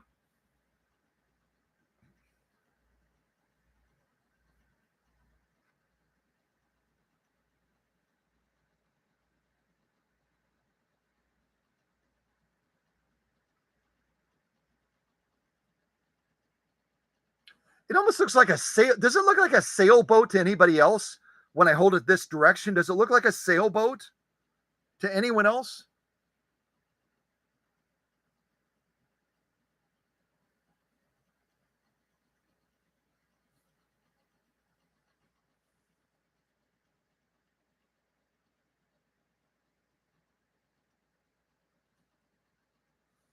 Very, very nice. Let's look at the lock stitch now. And look at the leather. Again, this is not a lightweight garment type leather. That was the term that I was looking for before. When you read in some of these manuals, like the 9410 manual that Susie sent me a picture of, and I hope she maybe shared the link of that or whatever in the live chat. If she didn't, maybe she can do that. But when these manuals are talking about, leather, they're usually talking about a garment style leather or something in that class. They're not talking about saddle grade leather or protected full grain leather like this. This would never, ever come into their mind that their machine would be able to handle this level of sewing. But if you can see that, it's kind of blurry a little bit, but if you can see that,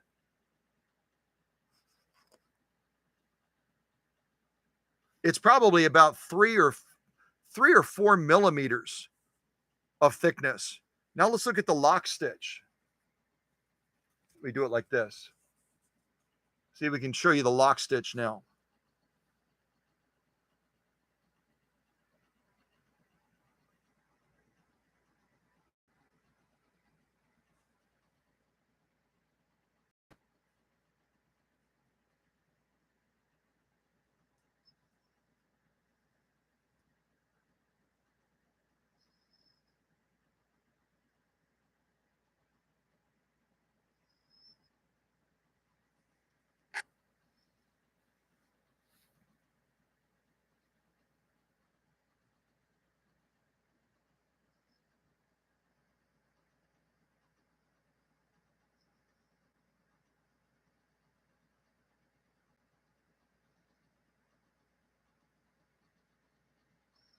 Right there, especially on the nap of that leather right there, you can really see that lock stitch definition. It's absolutely page 34 plus. Gorgeous, gorgeous lock stitching.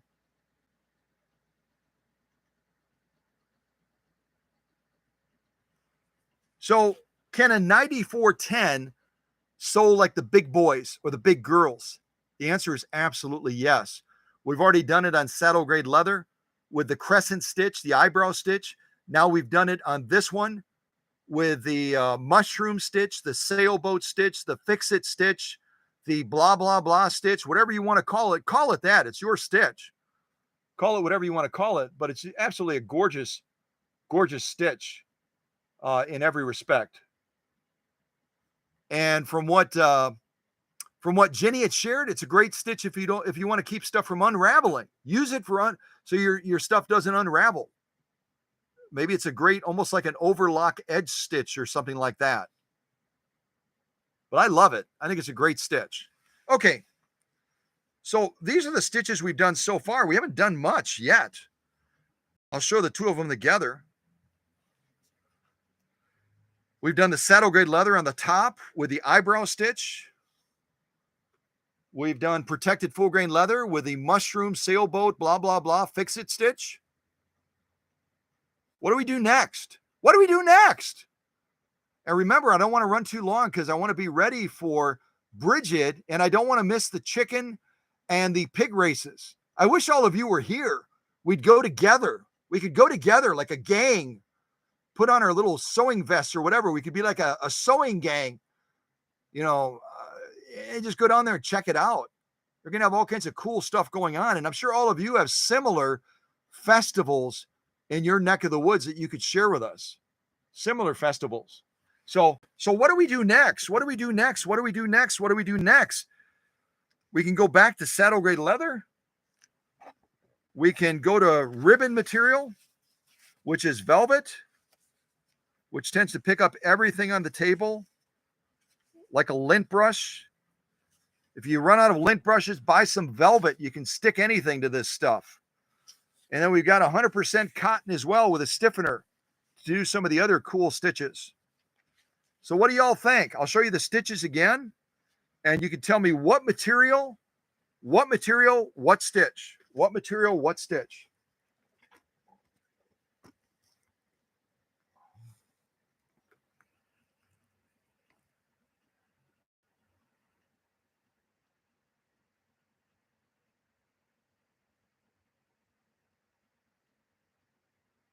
What material, what stitch?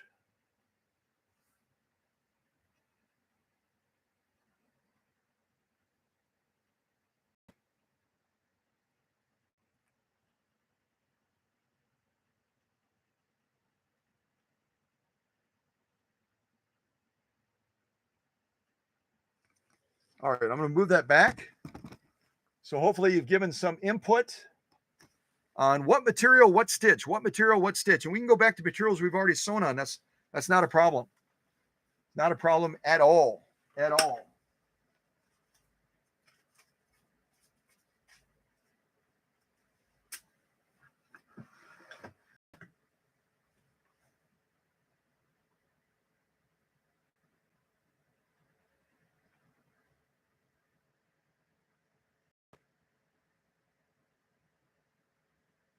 I don't think I have an arrowhead stitch, Susie.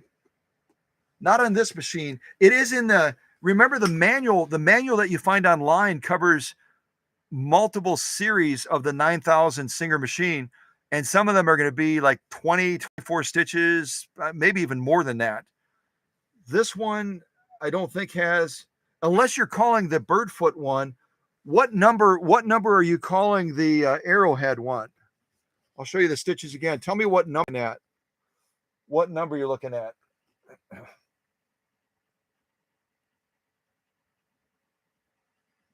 So Susie mentioned arrowhead. If you can tell me what number you're calling the arrowhead stitch, then I'll know which one to set it up with.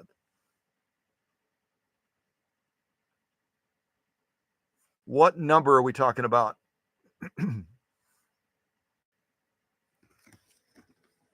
Yeah, if you look at the manual online, it just like that one I showed you. See if I can pull it up again real quick. The one manual is going to cover multiple machines. Let me see if I can find it real quick.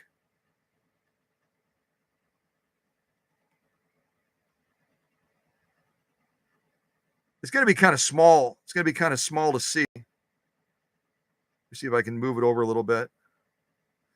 So the manual online covers all of these machines.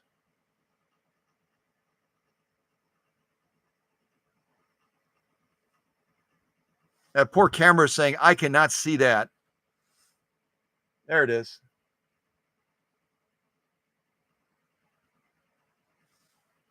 So I believe our machine, the 9410, technically is considered a 10-stitch machine. I think it's considered a 10. I don't know why they say it's a 10-stitch machine, because it has more than 10 stitches. But whatever they're classifying it as, it's either going to be, yeah, because it's not really a 16-stitch machine. But you can see all of those various versions of this are going to have different numbers of stitches, which include an arrowhead stitch. If I drag it over, you can see. So you can see the little dots. It's going to tell you if that stitch is included or not. And then there's another page.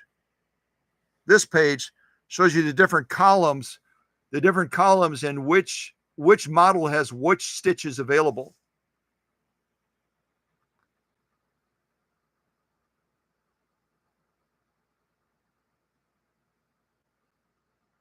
So you can see in some of the columns, there's no dot. And a number of those stitches that some of those other models that have more stitches than this 9410 will offer additional stitches that this one doesn't have.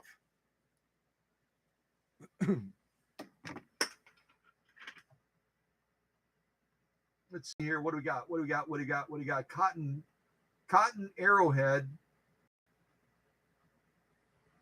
So I'm seeing number eight cotton, and then Kathy has number 7 velvet. Yeah, that's okay, Susan said. And that's where manufacturers, unlike, you remember the machine that we just presented, the Swiss one that belongs to Kevin and Doreen, that's going to be going back to Iowa. Remember that machine? We just did it. Some of the manufacturers will take one manual and they'll lump 2 or 3, maybe even 4 different models into that one manual. It gets to be really a disservice to the customer, because the customer then can get easily confused. as to what their machine is capable of, when it might actually be another model that offers that feature or has that stitch pattern. So yeah, it's not a big deal. I wish manufacturers wouldn't do that, but they do it to save money. Don't models into one manual and save themselves a couple to make their shareholders grin bigger because they saved a little bit of money. But it's not cool. It's not cool at all. All right, so let's do number 8 cotton. We'll do number 8. Lose them in the chat. So Emma's talking about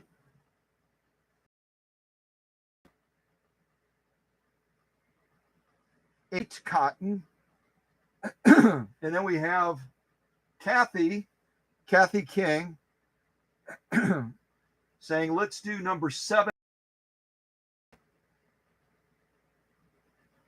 And then we have Kathy again saying, let's do number 12 on cotton.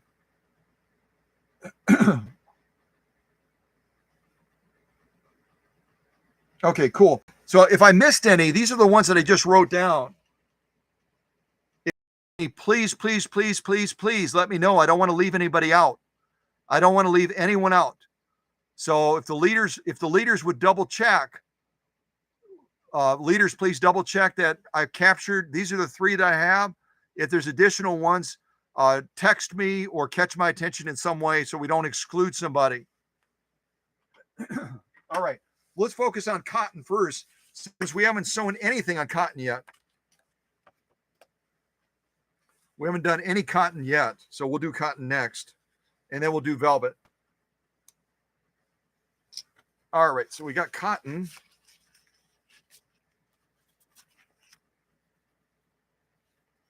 I'll sew it like this, and I don't run out of bobbin thread. It'll go like that. Okay, so we'll do cotton, and we're going to do stitch number 8. Stitch number 8. Let me get a quick drink of water. All right, stitch number 8, cotton.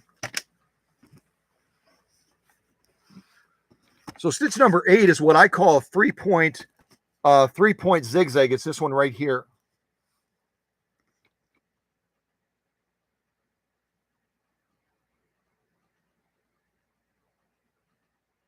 So 3-point zigzag, we're going to adjust our stitch selector to 8. And always when you're changing your stitch selector, when you're changing width, when you're changing length, anything like that, not as much length, because length is more of a feed dog function than it is needle bar function. But when you're making adjustments to your machine, always make sure your needle is clear of the material. Always make sure your needle is clear of the material. Otherwise, you might bend a needle inadvertently, and all of a sudden you'll go to resume sewing. You'll damage your throat plate. You'll scar your hook. You'll create all kinds of havoc just because you innocently decided to change the stitch and your needle was down in the material. Always make sure it's up. Okay, so 8. Stitch number 8. That's Emma's stitch we're going to do next. So let's see. That's going to be a non-tri-motion stitch. So we're going to move our stitch length down to right around 1. And we're looking at our stitch width. We're going to make it a little bit more narrow than we usually make it. We're set on a little bit above 3 right now. 1, 2, 3. Move it right around to about 3, right in that area there. Up just a little bit. Okay, right in that area. So 3 on the stitch width. And whereas with the tri-motion stitches, we're way up here near 4, we're all the way down here on 1 now. Move it down even a little bit further. Okay, so we're going to do Emma stitch. I'm calling it a 3-point zigzag. And then we'll do the next stitch after that for Kathy, which is number 12, which is a tri-motion stitch. So we'll have to make adjustments again, won't we? Have to make adjustments again. Okay, we got that in place. All right, again, remember, we're a pneumatic controlled machine. Somebody please Somebody please take a real deep breath. Take a real deep breath so we can have the power we need to get this done. And we'll do this 3-point zigzag for Emma. All right, here we go. Hope I didn't, I thought I sewed over my thread.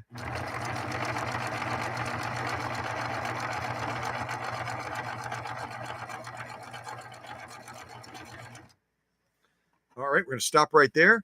And we're going to do the other stitch as well. That's the cotton stitch, which is going to be a tri-motion stitch. And then we'll look at the two stitches together. So one, we've got a standard stitch that does not require tri-motion. And now the one that Kathy picked is, I don't have a name for it. Does somebody else have a name for it?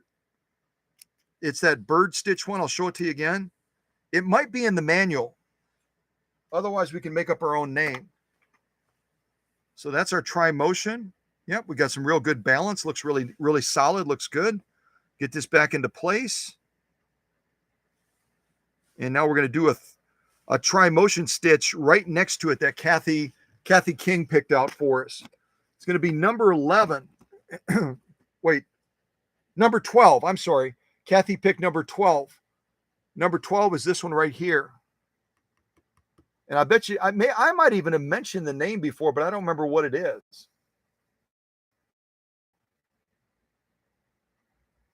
I'm just calling it a bird foot stitch, but I bet you it's got a proper name. This one right here. Move this up to 12 now.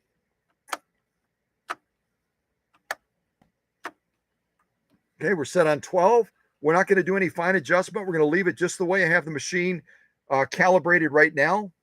But again, if you're sewing at home, you might need to adjust this ring to fine tune that ornamental stitch. Okay, so we already know this is going to be a tri-motion stitch. It's in red. Number 12, 11, 12, 13, 14 are all tri-motion. So we need to adjust our stitch length up into the preset region of number 4. You can see how it's in red right there. Let me turn it like that. Maybe you can see it that way more easily.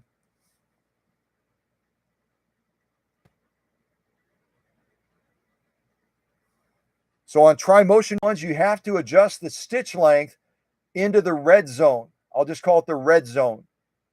You got a little bit of a discretion as far as low red zone, high red zone. I went towards the lower end of the red zone on this, the lower end. Then we have to decide on stitch width. I'm sure the book will give us a recommendation, but I don't have the book in front of me, so I've got to use my own discretion then.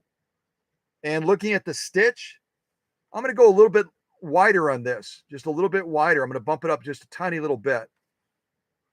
So we've got all of our settings done. Now we're going to lay down this stitch for Kathy King next to Emma's stitch, and we'll see. We'll look at two of them together and just see how we might be able to use them in a potential project, how they might complement each other, right? All right, so let's do this next stitch, and we'll see what we think of this. And I'll do my best to try to grab the camera and get down to the action. Matter of fact, I'm gonna preset it right now to get down to the action. I'm holding the camera with my left hand, guiding the material with my right hand, and somebody take a real deep breath. Pneumatic, we need a deep breath to power this machine. Somebody take a deep breath right now, please. Please help me out. Somebody, oh, you took a deep breath? Okay, our friend from Thailand took a deep breath. God bless her. All right, here we go. Almost got it. Hold on.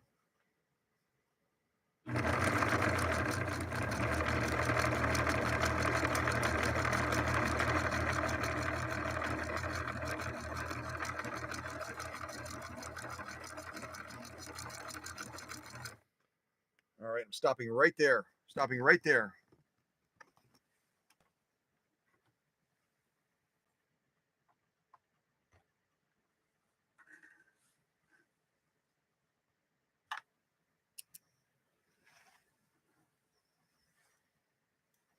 Clip our little threads.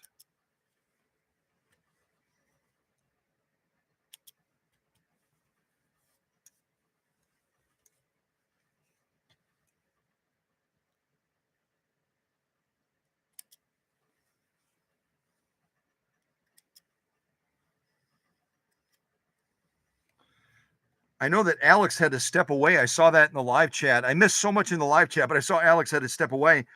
If Alex watches this later, thank you again to you and your wife for these clips from Wawak. There's another fun word, Wawak.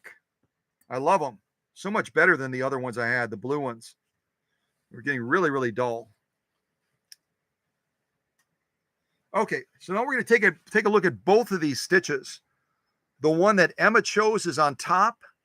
The one on the bottom is the one that Kathy King chose. The one on top does not require tri-motion. The one on the bottom did. You could see that hopefully on the camera, the feed dogs manipulating the material very rapidly. We'll take a look at these two stitches, and they really are both equally lovely stitches, I think. This is our top stitching.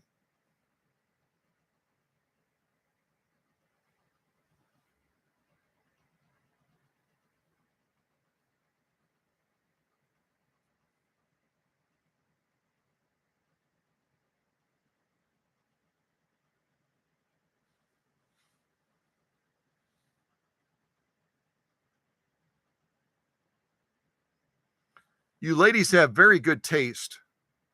You ladies have very good taste. I love these stitches.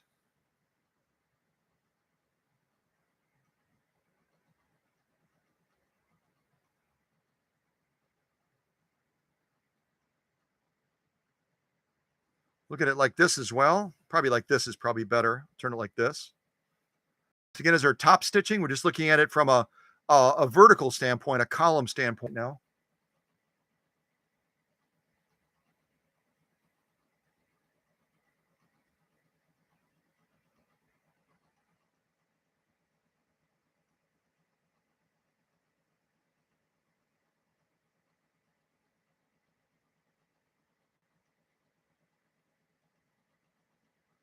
All right, let's turn it over and look at the lock stitching. Turn it over like this, going. We'll start like this. This again is our lock stitching. And right now we've got a real good balance with our tension. We're not quite on the auto setting on the machine. We're just probably a little bit above it, but we've got a real good balance right now. We had good balance on the saddle grade leather, on the protected full grain leather. What else did we sew? I think that's it. And then now on the 100% cotton. And I think we've got good balance, but I think we might be a little bit heavy right now on the upper tension. So we've got a little bit more clarity of stitch on the lock stitch if you look at it closely than we did on the top stitch. The top stitch was really, really good. Definitely page 34. But I think if we were going to be sewing 100% cotton with stiffener all day long, we would just back off the upper tension a little bit closer to the auto adjusted point than a little bit above it like I have it right now.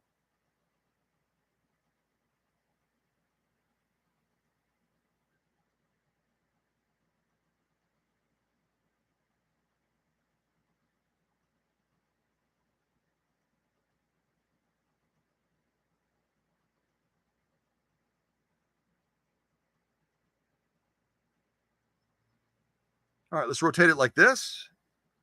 Actually, like this. There we go.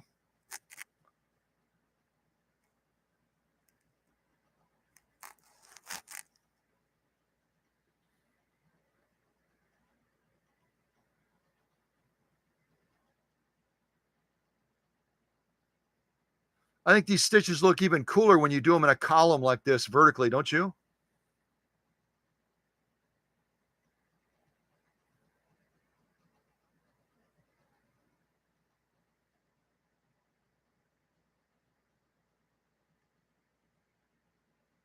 Very, very nice. Okay, so let me see what our runtime is so far. About 2 hours and 30 minutes. Our time passes so quick when we're together because we cover so many things and you have that wonderful interaction with other folks from around the country, around the world, and our time just goes faster than tri-motion. Faster than tri-motion is how fast our time goes. But I would like to try some more of these stitches out. I want to involve you in making the decision in what to try. So, yeah, we've already tried. Let's make sure I haven't. Oh, wait a second. Wait a second. Duh. We didn't do velvet. Let me move to velvet now. I almost missed Kathy's number 7 on the velvet. All right. I'm back. I'm back. More water, more water. Drink more water, Scott. Okay. So now we're going to do Kathy's number 7 stitch, which is, I don't know what this is called. It kind of looks like a blind hem, but maybe not. So number 7 is our stitch right here that we're going to be doing next.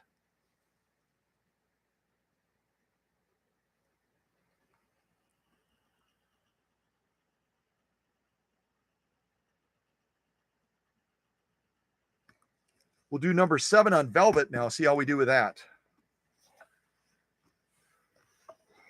Okay, so we're going to change our stitch selector.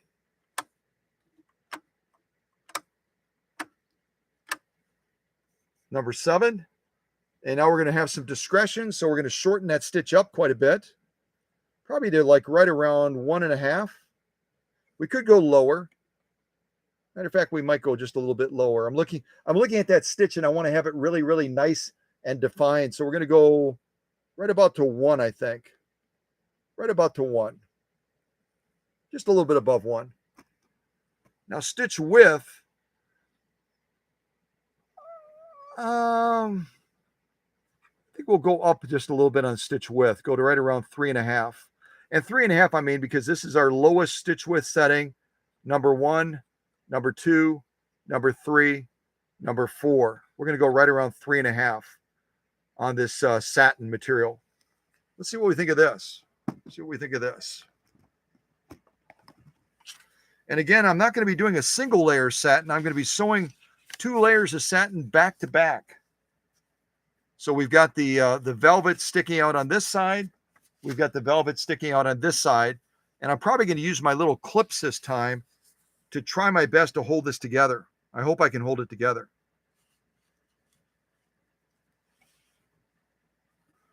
Again, the benefit of this 9410, like all of those original Slantomatic machines that we talked about a little while ago, starting with the 301, the 301A, and all the other ones that we talked about, the benefit is we've got that slant needle design with a slant foot. So we're able to see those stitches getting laid down just a little bit sooner than someone would with a straight bar and a non-slant design. And that is the reason that they designed the slant design, was to give greater visibility sooner the stitches than later. All right, get these clipped.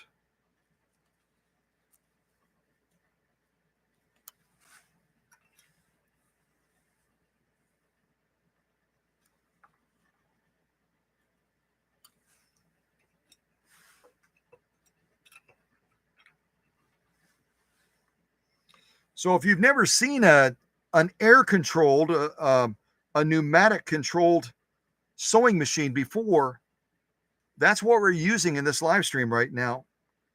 There's no electricity running to that foot controller. It's strictly air-powered. And there's a pneumatic device inside that senses, and this is again why my friend that demonstrated this machine on another channel and was connecting the tube to the machine and blowing into it, as if, maybe a person that was disabled would be using it that way. It's not good for the sewing machine to do that, because you're blowing all of that, that carbon dioxide, all of that moisture. You're pushing moisture into the sewing machine. Moisture in a sewing machine are not friends. They're not friends, especially not with a pneumatic device. So that's why, I held it up to my mouth, but it didn't actually blow into this machine. It's not good for the machine. So I'm sure I'm going to get all kinds of nasty notes from these people. No doubt. But I speak the truth. I speak the truth. So sorry. All right. So let's try this stitch now that Kathy picked out. It's stitch number 7, and we're sewing on velvet. We'll see how it does. See how it does. All right. I feel like I'm doing my hair. I feel like I'm doing my hair with all these curling iron things or something. Yeah, I'm not. All right, I'm good. Okay, here we go.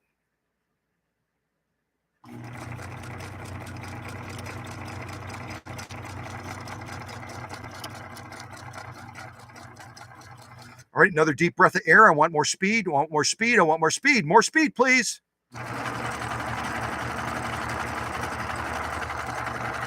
All right, not so deep of a breath. We're getting kind of crazy here. There's kids in the audience. We don't want to freak the kids out. A little bit less speed, please.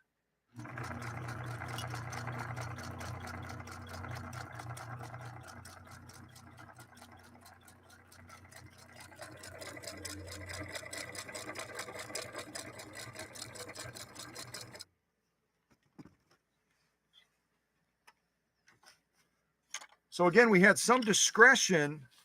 We had some discretion with Kathy's stitch selection. We had some discretion with the width and also with the length. So if Kathy were in the workshop right now, if Kathy King were here, she would have been able to say to me, hey, Scott, can we try? And I would have said, yeah, let's do it. We would have tried something maybe a little bit different as far as the width and the length settings, because that will change the look of your stitch dramatically. It will change the look of your stitch dramatically.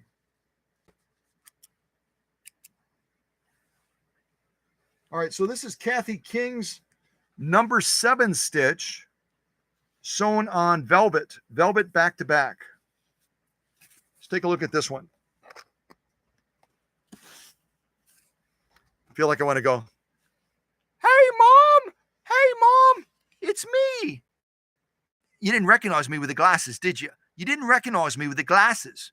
You didn't recognize me with my English accent either. But it's Scott. It's me, Scott, little Scotty, over in the UK.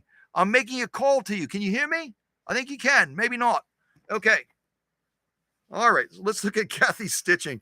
I'm feeling a little goofy today, anticipating going to see Pigs Race and Chickens Race. You got to be a little goofy, a little silly to do that, right? Maybe a little silly.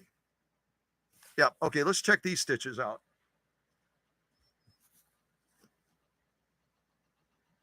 There they are.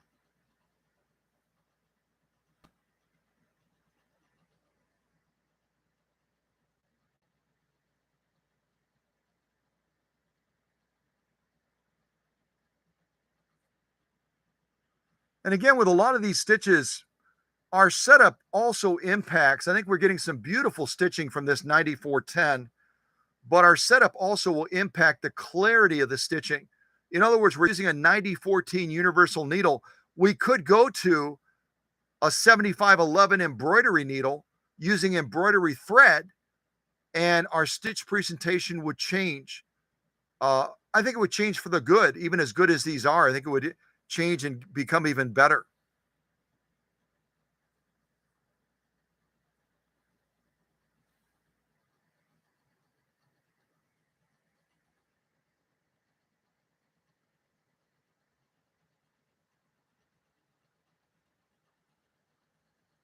All right, let's look at it vertically. Vertically now.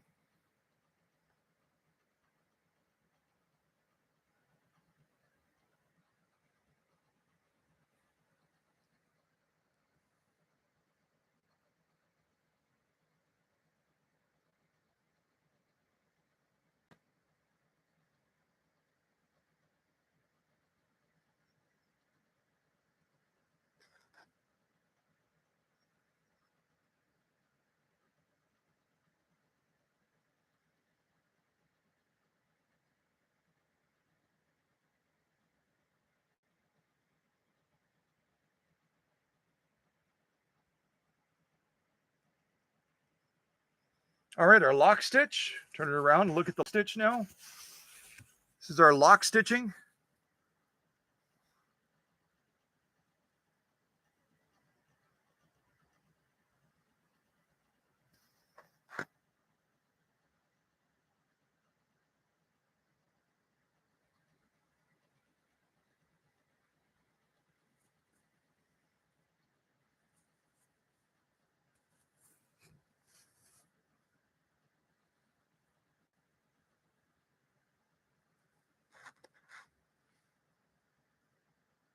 I'm getting kind of a stiff neck, cocking my head to the side, looking at the laptop, but that's okay. All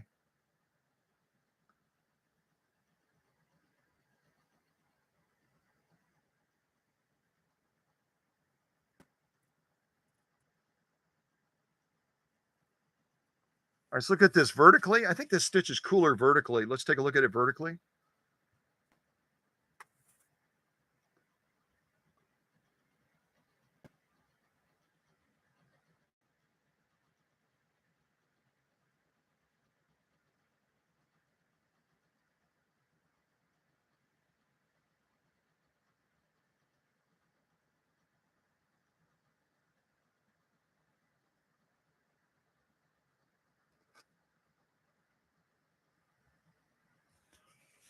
So yeah, quite a lovely stitch, quite a lovely stitch. And again, if we were using this from an embroidery standpoint or a decorative standpoint, we would go to a smaller needle.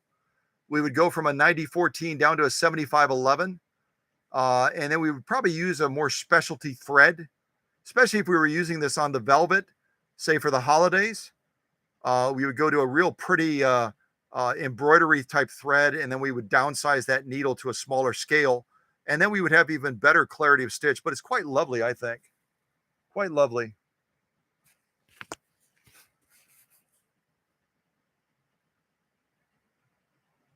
Yeah.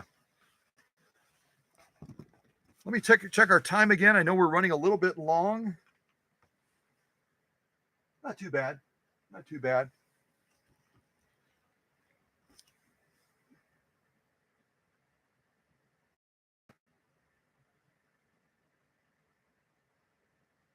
Yeah, yeah. The material choice is spot on, isn't it? I'm almost inspired to try another one of the this was a non-tri-motion stitch. I'm almost inspired to try to do a tri-motion stitch on this velvet, knowing that the velvet tends to be a little bit more slip. This is a little bit more slippery material. See how the feed dogs manage this material if we were to pick one of the tri-motion stitches. So either stitch 11, 12, 13, or 14. And if we pick 14, I'll just tell you this, if we pick 14, which is kind of a boring stitch, it's a stretch straight stitch. And I know it has value, but it's not as pretty as these other stitches.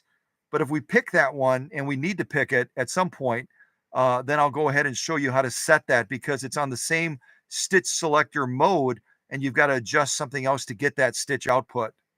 So anyway, if someone wants to pick another stitch, a tri-motion stitch, one of the stitches between 11 and 14, then we'll do that on the velvet as well. I think that'd be a fun thing to try.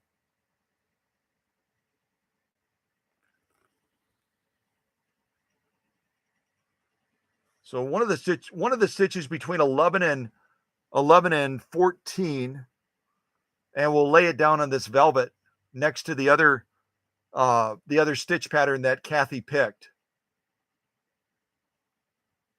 But I want to see how the feed dogs manage this velvet from a tri-motion standpoint, because it's not just feeding this velvet forward or backwards.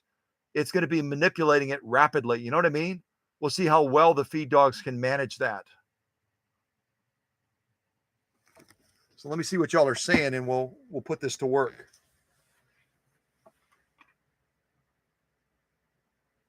So we've got 14 and 13. Susie picked 14. Emma picked 13. We'll do both. We'll do both of them. And see how the machine handles that. So first of all, we'll go to Susie's 14, because I really was wanting to show this to you anyway. And we won't even have to change the stitch selector per se.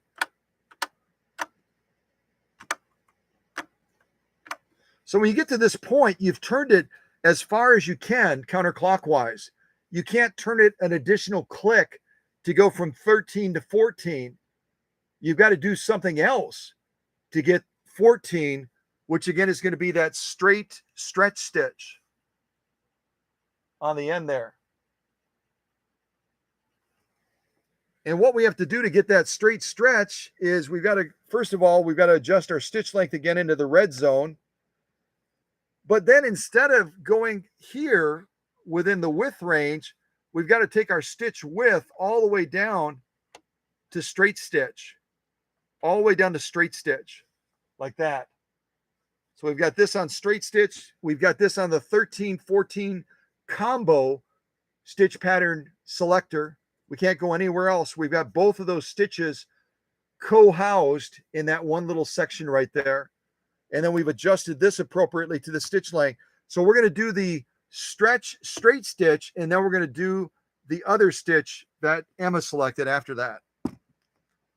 Both of them are going to be tri-motion, so they'll really, really put the feed dogs to the work and to the test on this slippery velvet material. Very, very slippery stuff.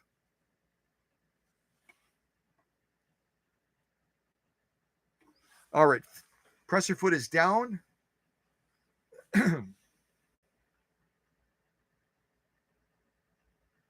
Oh, thank you, Susie. That's really cool. Yeah, check out the if you follow that link, check out.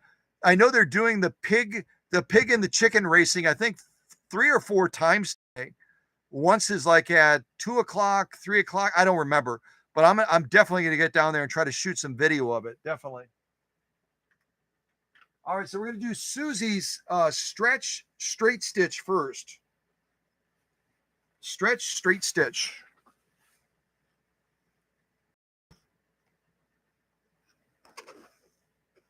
Okay, here we go. And watch that try motion. I'll try position to show it to you straight away.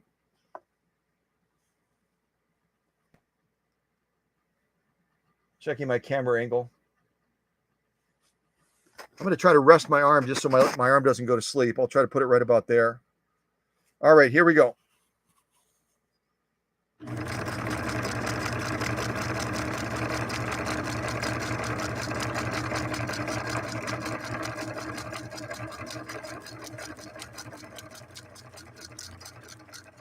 We're running out of air. Somebody take a deep breath, please.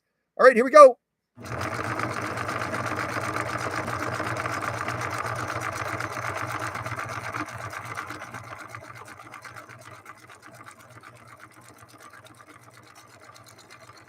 Stop there. So this is our straight stretch stitch, and then we'll lay down Emma's stitch next to it. We'll just have to make an adjustment first.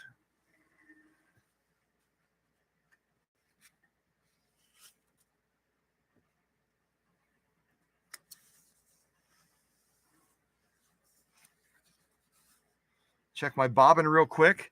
That's the beauty of this class 66 see-through bobbin, is we can see that we still have plenty of thread left, even with all the sewing that we've done. Plenty of thread.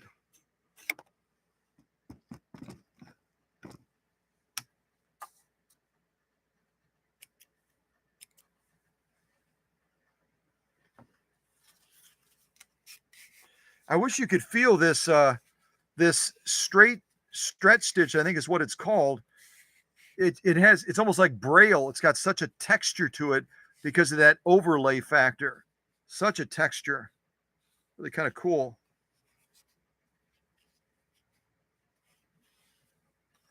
All right, let's do this other stitch, and we're going to have to make just one adjustment with the stitch width, really. This will be Emma's stitch now. So we're going to do, we just did this stitch for Susie, number 14.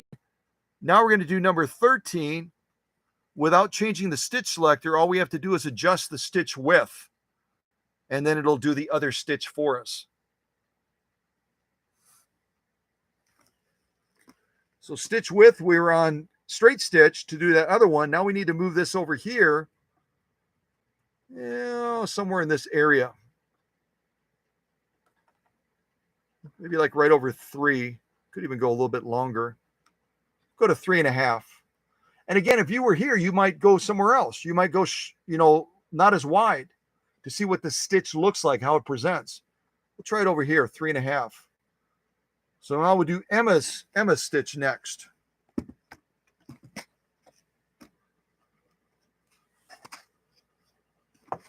Trying to get the right balance on the camera.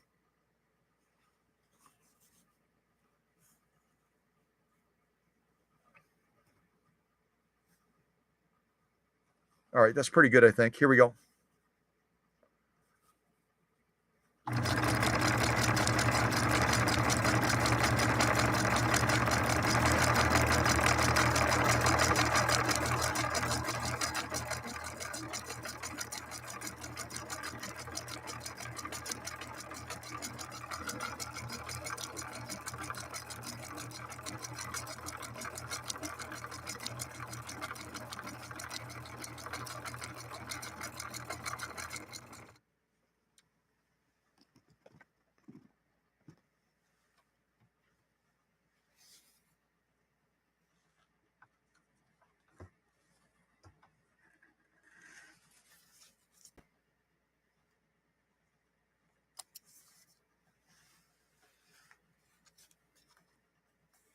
Okay, so we'll look at these two stitches together. And when you're dealing with these tri-motion stitches, you will notice little anomalies or abnormalities sometimes in the tautness of the stitching because of the function of the machine with the feed dog manipulation, the needle movement, and everything else. And plus, we're using a larger scale needle than you normally would use with stitches like this. So they're going to be near perfect, like all of our stitches. But I think they're really quite cool, quite lovely. All right, let's check these out.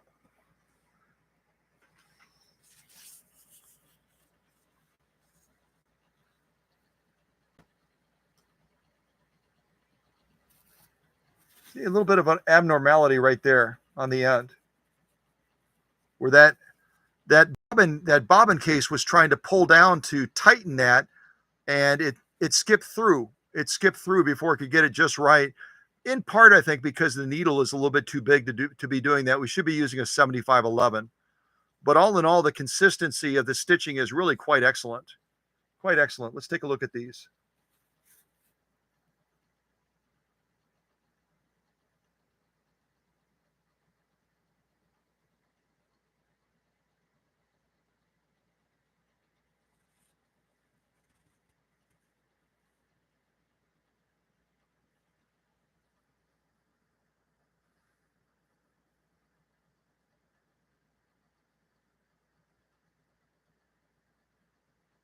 This again is our top stitching, So here's where we're seeing if we were going to be sewing velvet all day long using a size 90-14 needle, I would bump up the upper tension just a little bit.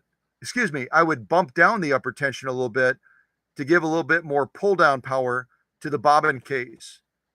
Right now, our top stitch is quite good, but it's a little bit weak. A little bit weak.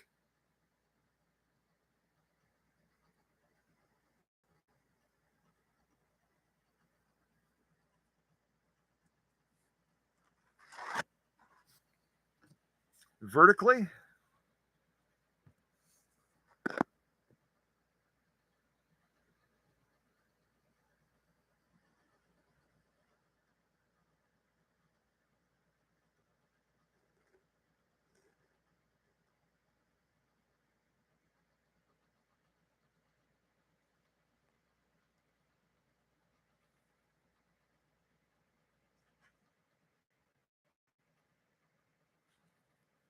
yeah, quite nice, quite nice. So yeah, I mean these stretch stitches are really cool, but if you're going to be doing them a lot instead of a one-off like we're pretty much doing on this live stream, you want to have the proper setup, proper size needle, proper type of thread, and also consider the tension adjustments that might have to be made to get the clarity of that stitch just absolutely spot on. But all in all, I think really quite an excellent job by this Singer Model 9410. Quite excellent.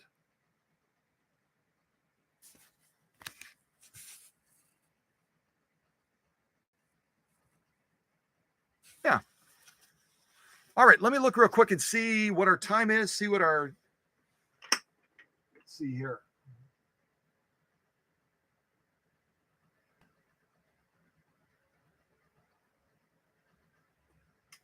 Susie is going to get like a double gold star. She's sharing links to Copperfest. She's sharing links to do a review on Cow Country, which, by the way, is really, really helpful to the organization, to the company, to get those positive Google reviews. It's how people find Cow Country. It gives greater visibility to Cow Country, and at the last live stream, and I didn't look at all the live chat real carefully, but because Susie was gently, she's not trying to be pushy at all, because she's gently encouraging folks, hey, would you consider this? Would you take this under thought, as a possibility? We had two people at the last live stream that stepped 5-star reviews for Cow Country on Google. So I really appreciate the slight nudges and encouragement that the leaders give to folks in the live chat to consider doing these things. It get more people that find us, the more interesting folks that will join us on live streams like this from different parts of the world, because Google reviews can be done anywhere on the globe. So thanks to Susie for doing that. Thanks to the other leaders for the different things that they're doing as well to encourage the family to step out there and to do some of these, consider doing some of these things. It's really appreciated very much. Very much appreciated. Okay. We haven't done a number of the stitches. Or have we? Maybe we've done all of them. So far in this live stream, we've sewn off this stitch on protected full grain leather. This stitch here. The camera's saying I'm getting tired. The camera's saying no. So we sewed off on protected full grain leather this stitch.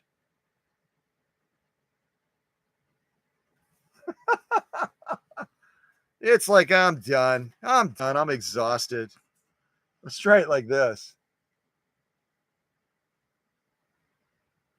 There we go. So we've sewn protected full grain leather with this tri-motion stitch, which is really kind of cool. We've sewn this velvet material using a variety of different stitches. Having a lot of fun with that.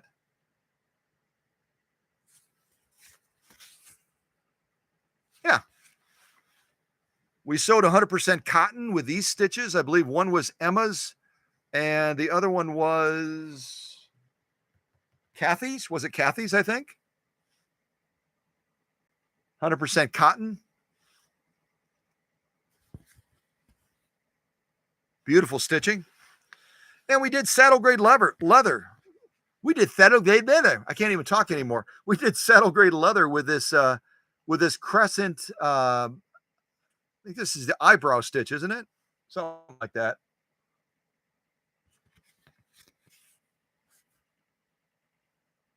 So you know what? We've done some I think fairly varied sewing, everything from leather to cotton to velvet. But if there's any other stitching or any other material sew-offs that you want to see, I'm going to show you the stitches one last time. And if no one picks any stitches, we'll wrap this up because my customer will be arriving in about a little bit less than 20 minutes. I know she'll be here early because she's a farm girl, right? She's a farm girl and she'll get here early. So, yeah, I'll have to watch my time. But all right, let me show you the stitches again. And if no one has a stitch they want to see on a particular material, again, the material choices as we're looking at these stitches, the material choices are saddle grade leather. And we've already done stitch number 10 on saddle grade leather. The other material choice is cotton. And we've done a couple of stitches on cotton already. And velvet and protected full grain leather.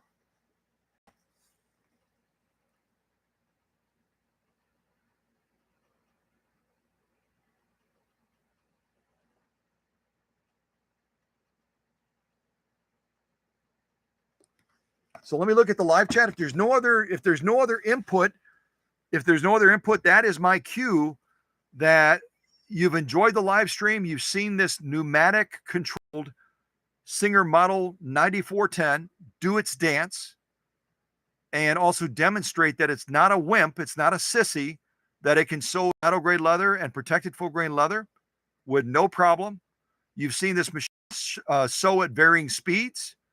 One of the complaints that the customer had, that Brigid had, is that it was a slow machine. She could not get it to sew fast. And you've seen this machine, when I gave it a little bit bigger breath of air, it just went wham, big time. So I think we've run it through the paces, but if there's something else somebody wants to see, I'm happy to do it.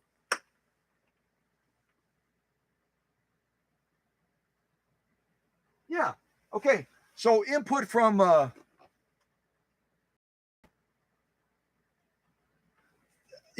all of the leaders, Candido, Susie, Emma, is, and I don't see input from anyone else. uh, we're done. We're done at this point, which gives me a little bit of time to get ready for the customer, for Brigid to arrive, and maybe her kids will be with her as well. I have no idea. And I appreciate everybody's time. I appreciate everybody joining us today on a busy Saturday. It's crazy busy in Oconto, and I'm looking forward to meeting with Brigid, talking to her about what I did for the machine, helping her load it in her car, and then going down to Copperfest to see some pig racing and some chicken racing and some wrestling. And who knows what else they have going on down there. It's going to be kind of fun. And if you missed it somehow, we actually got a presidential endorsement on this festival, kind of a fake presidential endorsement, but nonetheless, a presidential endorsement nonetheless. Let's see if I can find it real quick. I'll show it to you for fun.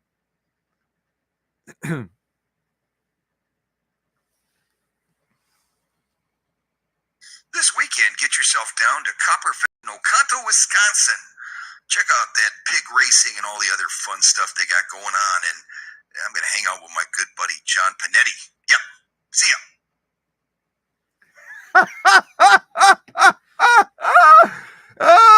I think I did that to give you an idea of how late I was working last night, because I'm also working on a featherweight as well on the other workbench. I think I did that. I think I did that animation like at 1 o'clock in the morning last night. I just thought, hey, you know what? Some people like President Trump. Some people don't. Some people, whatever. But I thought it would. I know there are a lot of Trumpers up this way, so I thought I would do a quick little Trump endorsement of copper. Yeah. At any rate, that's what happens when you stay up too late. So, all right. So I think that's it. Yeah. Everybody enjoy the rest of your weekend. If there's any locals watching right now in the shadows, I'll see you down at Copperfest. Yeah, see you down at Copperfest. And we'll see if President Trump is actually down there. I don't know if he will be. And the name he referenced, by the way, if you're not familiar, you're probably not familiar. John Panetti. John Panetti is our mayor of Oconto. And I had the privilege to serve on 2 boards with him. Great guy. Great vision for the city. Keep it a small town, but let's do great things for it. So a shout out to John Panetti, doing a great job leading our city. Appreciate all that he's doing, along with his city administrator as well. Brittany is also doing a great job working by his side. So, all right, a little bit of politics there. Sorry about that, but I had to do that quick little shout out as well. So God bless everybody. Thank you to the leadership team, all of the leaders, for all you do to make these live streams what they are, to make people feel welcome. And thank you to all of you for joining as well, whether you stepped into the live chat or not, whether you were here and you had to leave, doesn't matter. We love all of you and appreciate all of you for being part of the Cow Country family. So God bless. We'll see you. I don't know if I'll have this featherweight ready by Tuesday. If I do, we'll be looking at this featherweight on Tuesday. All right. God bless. Take care. Put on a little bit more music to kind of wrap us up.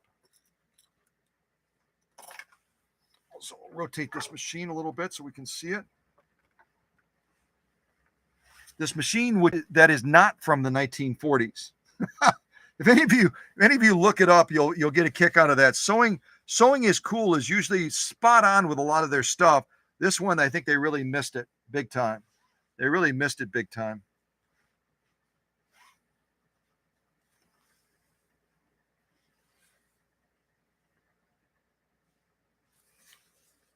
Yeah, that's not working so well. Move this further down.